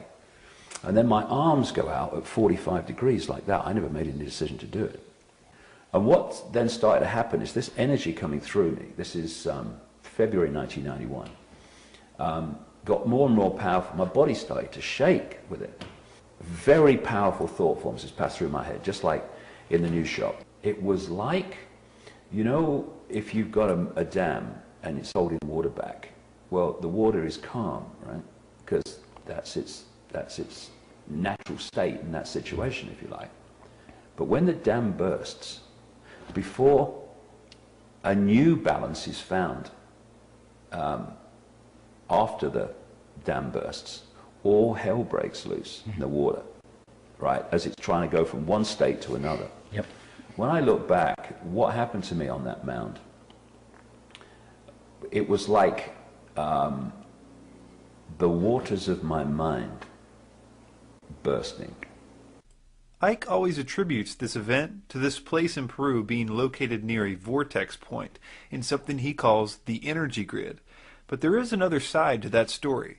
I used to believe in the idea of ley lines myself. I had no reason to doubt it. After all the so-called teachers I had in the truth movement talked about it as if it was a long-established fact. But I encourage anyone to do some research about how this idea started and see if you can still force yourself to believe it after that. There is actually a very interesting history of its evolution, and I will provide links in the notes where you can get all the details on this to get you started with the research.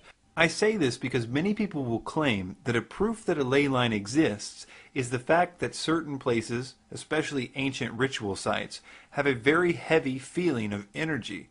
I would validate that, but let me offer an alternate theory, one that I think is based on a much more observable cause. Icke would say that the reason that people were sacrificing on these ancient sites is because they were on powerful spots in the energy grid, and these people were adding negativity to it to affect world consciousness, and that's why the place feels negative. But I would say, based on my understanding of satanic rituals, that the areas are not intrinsically special at all. It is simply by it being the place where a lot of blood is spilled in sacrifice that it draws the presence of these evil spirits to the place. And that is why the area feels negative, as a result of their presence. Let me see if my theory helps us to understand what happened to Icke in Peru. But first let me describe a little about the area that he was visiting. The area that Icke was in was known for its blood sacrifice. New human sacrificial sites turn up all the time in Peru from the pre-Incan and Incan civilizations, especially that of small children. In fact, the place that Icke talks about in this clip was a place called Silistani, where there are stone channels that lead down to the lake so that the blood of the sacrifices could flow from the sacrificial site to the lake. Ironically, there is also a lizard engraved at the site too, and they still sacrifice pregnant iguanas there to this day.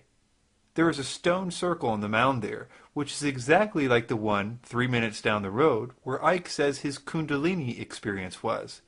This area was full of these stone circles on mounds, and I would suggest to you, based on his description of his convulsions and on him hearing voices of beings in his head on a daily basis after this, that he was further controlled by the entities at this point. Then there is the story of his experience in Brazil with the drug ayahuasca. In 2003, when I had an ayahuasca experience in Brazil, and a voice talked to me for 5 hours about the nature of reality. Real clear, very funny, and mind-blowing and life-changing. Ayahuasca is a DMT-containing drug, which is naturally produced in the pineal gland, and is present in wild plants found in places like the Amazon basin, and has been used for millennia by Aboriginal shamans and medicine men to contact the spirit world and to receive information from entities there. It is common for adjoining DMT partakers to see the same apparitions. Psychologist Dr. Rick Strassman conducted a formal clinical study of DMT ingestion under the auspices of the University of New Mexico, which he detailed in his book, DMT, the Spirit Molecule. He found, under controlled clinical conditions, that subjects had these experiences within seconds of ingesting DMT which almost universally mimicked what are described elsewhere as alien abduction events. Note that these subjects were screened to be those who were not familiar with stories of UFOs or did not believe in them.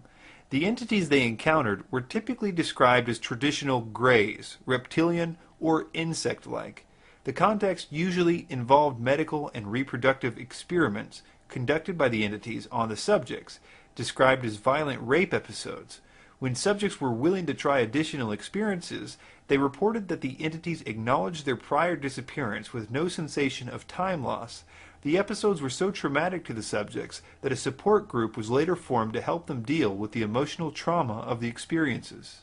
I would ask you to remember the quote from Terence McKenna warning us about these entities. He had more experience with this drug than most people, and as much as he enjoyed talking about it, recall that he always described the so-called elves he came into contact with as, quote, mischievous, which is a more sugar-coated version of the descriptions that I have heard from people who have taken it, who simply call these beings evil. And I'm sure not everybody's experience is bad, but here's the question we should ask about these entities that show up when we take drugs like this. Should we assume that the entities that are talking about love are good? Or based on the fact that the negative ones obviously exist and are contacted by the exact same means, can we be skeptical of the positive ones as well? In fact, how do we know that the so-called good ones we encounter aren't simply pretending to be good? Especially, as in Icke's case, if the voice is clearly describing the same doctrine that Alice Bailey's ascended masters have been trying to teach us from the beginning, this idea of spiritual evolution. I think that the biggest problems we have in the truth movement are, one, we have no idea that everything we believe, we were made to believe by people carrying the message of these entities. And two, because we don't really understand what their end game is, or why they are so diligent with this deception, it makes us powerless to defend against it. We don't even know what it is they're trying to ultimately do. We find ourselves wanting to believe what they want us to believe, and we never have realized that we are being led like sheep to the slaughter to what I like to call the New World Order. Let me introduce you to the real plan of the Illuminati. The one thing that has never changed in Icke's teaching is the idea of the coming evolution of humanity. One of the themes at that time, we're talking 1990, was that there was a consciousness shift coming. I kept meeting psychic people a lot in those days, and they kept saying, I'm getting something, I'm being told to tell you this, and again it was, there's a consciousness shift coming. There is an awakening coming. And now as the 90s have become the new century, more and more this stuff about this shift is going on. This also happens to be the central thesis to Theosophy, the mother of the New Age movement. In fact, the very term New Age is referring to a coming time of spiritual evolution. This fact alone should show you how the idea of a spiritual evolution is the only idea that matters to these beings. We've already looked at some of the reasons why Icke thinks the idea of a coming spiritual evolution is valid. One is because he believes the photons from the photon belt will change us, and alternatively, he believes that the galactic logos will send its 7 rays through the sun god and change our DNA into a better evolution. Despite these flimsy premises, Icke is absolutely convinced that nothing can stop this from happening. I'm absolutely convinced that the end of this prison society is a done deal. I think the outcome is going to happen. I think it's meant to happen. And we're now seeing, and it will go on for a while, but we're now seeing the last throes of a dying system. You also have to understand that we are being promised a utopia in no uncertain terms. He says, quote, "Beyond the turmoil of transformation awaits a new dawn for all life forms on this planet. We will live in a world of love and peace and harmony, a world which the extremes of today and the recent past will give way to a level of understanding, wisdom, love that we could not begin to understand on this low and troubled frequency." The first problem that emerges is that this is sounding a lot like what those that write about a New World Order talk about. In fact, this chapter comes from a chapter entitled New World in Icke's Love Changes Everything. But what some people miss is that the New World Order really does plan to bring order out of chaos. It is supposed to rise out of the ashes of what will appear to be a great change in paradigm. That is why Manly P. Hall called it the New Atlantis. They intend for their system to look like a utopia, and they intend for people who currently fight them and resist world government to think that the old system that they have been fighting has been defeated, and they intend for them to embrace what will look like a utopia and their victory. Alice Bailey said it best when she wrote, "The New World Order must be appropriate to a world which has passed through a destructive crisis and to humanity which is badly shattered by the experience. The New World Order must lay the foundation for a future world order which will be possible only after a time of recovery, reconstruction, and of rebuilding." Notice in this next quote that she considers the current system, which is obviously still controlled by them, just the preparatory New World Order. She says, "In the preparatory period for the New World Order, there will be a steady and regulated disarmament. It will not be optional. No nation will be permitted to produce and organize any equipment for destructive purposes or to infringe the security of any other nation." She also says, "The present world order, which is today largely disorder, can be so modified and changed that a new world and a new race of men can gradually come into being. Renunciation and the use of the sacrificial will should be the keynote for the interim period after the war, prior to the inauguration of the new age." In a writing called Preparations Until 2025, she made some very revealing statements. She says, "This must form the theme of all propaganda work to be done during the next few decades until the year 2025, a brief space of time indeed to produce fundamental changes in human thought, awareness, and direction, but at the same time a quite possible achievement provided the new group of world servers and the men and women of goodwill perform a conscientious task." What was this new group supposed to teach? I find this one particularly interesting. It says, "The day is dawning when all religions will be regarded as emanating from one great spiritual source. All will be seen as unitedly providing the one root out of which the universal world religion will inevitably emerge." And this final quote that I find particularly interesting, considering that it is the one thing that Icke has consistently done through every manifestation. The last few pages of every book that he has ever written explains this message, the one that Alice Bailey says emphasis must be put on. She says, quote, "Emphasis should be laid on the evolution of humanity." There is also a very dark side to Icke's spiritual utopia, something that I've previously only alluded to. Not everyone is invited to the utopia, and those that refuse to conform to this new system will be eliminated. This is much more apparent when you read other channeled writings about this. In the book of Co-Creation, New Age leader Barbara Marx Hubbard states, quote, "Out of the full spectrum of human personality, 1/4 is electing to transcend. 1/4 is resisting to election. They are unattracted by life ever evolving.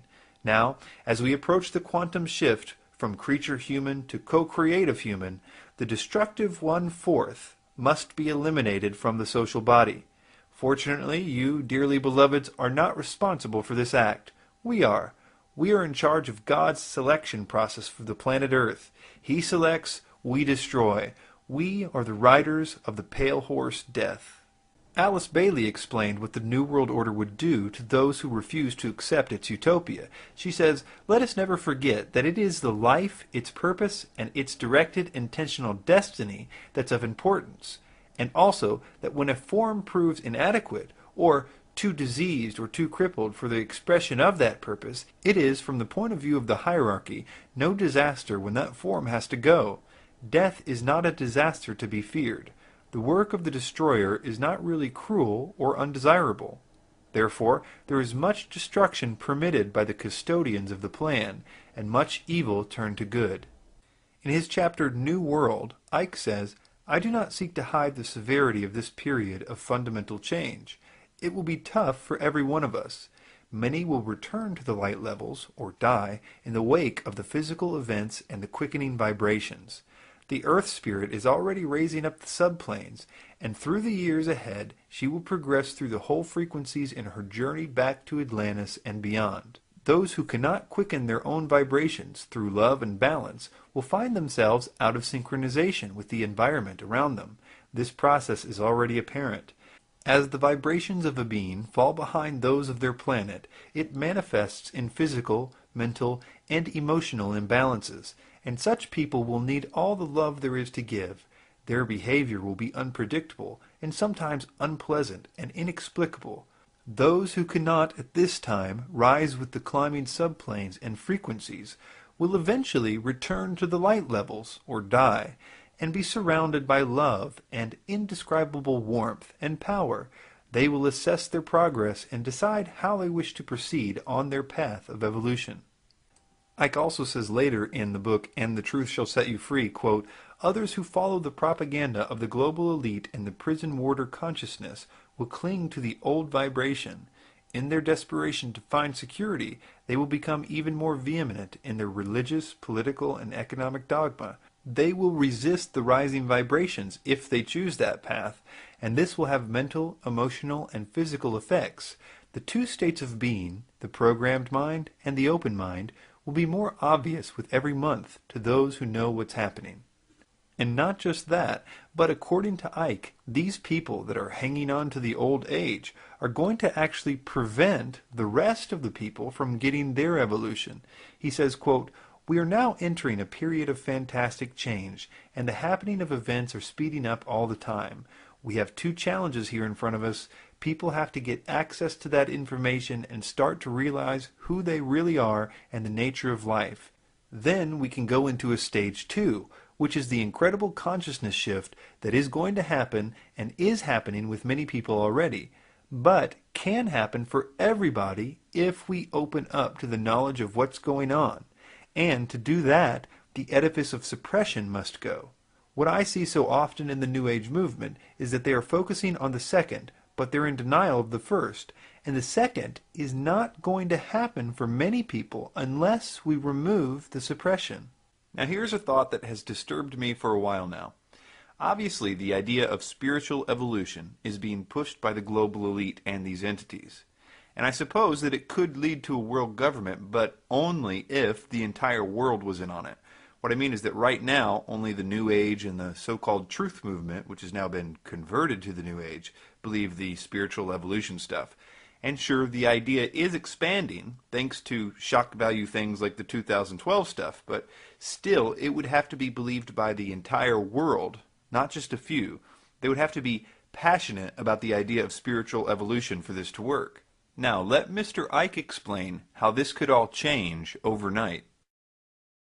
What I would say very strongly, and it's coming more and more into my life, there is an X factor which I don't understand yet, but I sure as hell know is there. And it's an X factor which is going to bring an end to this childish playground nonsense of human control. Do you mean an external influence? There's something. I absolutely, at a deep level, I know it. I'd say, and I'm probably being optimistic, I'd say we would live in a global version of Nazi Germany within 10 years. If we take that route. Mm-hmm. If we take that route, we'll in 10 years' time be deeply into a transition to a very different world. It's just a choice. But this X factor is going to help us to change the world to one that I would like to live in. Don't know what the X factor is, but I know it's coming.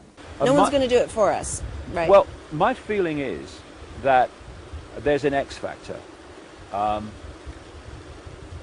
I don't think myself that humanity can do it alone, because the program is so deep and the pressure to go the other way, to hold on to the hack, is so powerful to people who are in mind alone, that I think what we can do is change enough so that we stop adding to the problem.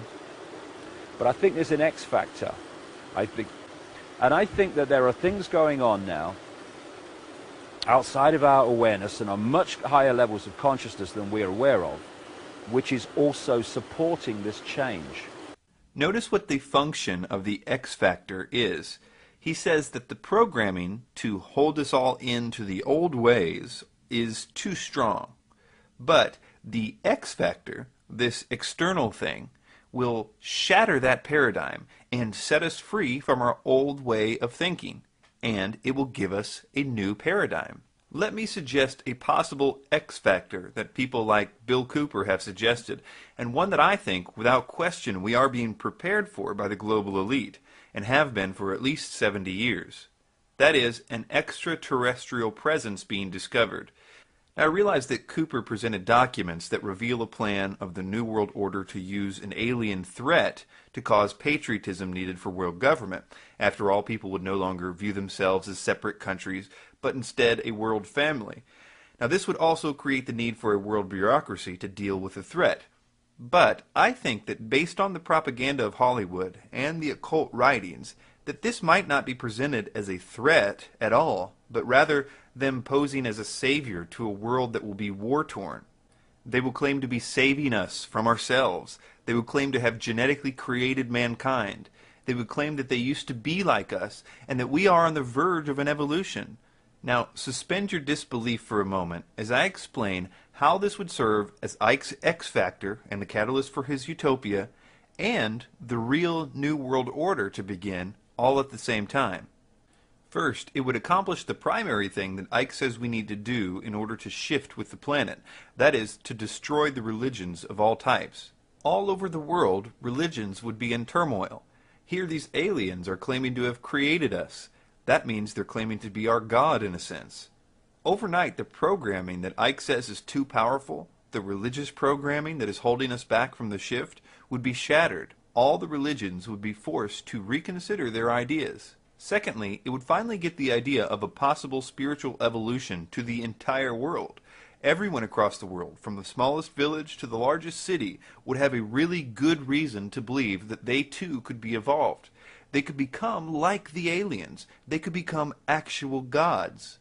Overnight, the X Factor could turn the entire world into little David Ickes, believing their evolution was just around the corner. And of course, people would believe that the world government utopia was possible then. But it would be best if this came after a time of war, like when Alice Bailey said that the New World Order must be appropriate to a world which has passed through a destructive crisis and to a humanity which is badly shattered by the experience. Now here's why. We need to be convinced that the utopia that we will be asked to join is totally different than the old system.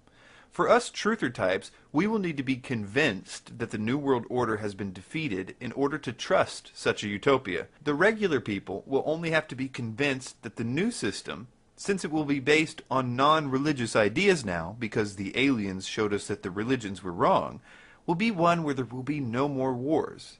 That will be the promise. The war that we were saved from initially by them must be made to look like the epitome of religious wars. It will be something that pins the Jews against the Muslims, which will draw in the so-called Christians. The world will be convinced that the previous war was all about religion. Our revulsion of that idea and our desire never to go back to it will be like the Treaty of Versailles times 100. Alice Bailey said, "Only universal disaster could have brought men to a state of mind wherein such propositions and solutions could be presented. The general recognition that the old order has lamentably failed is most valuable. The New World Order will seem to have been defeated. We will rejoice in our new hope of utopia, and we will badly need it.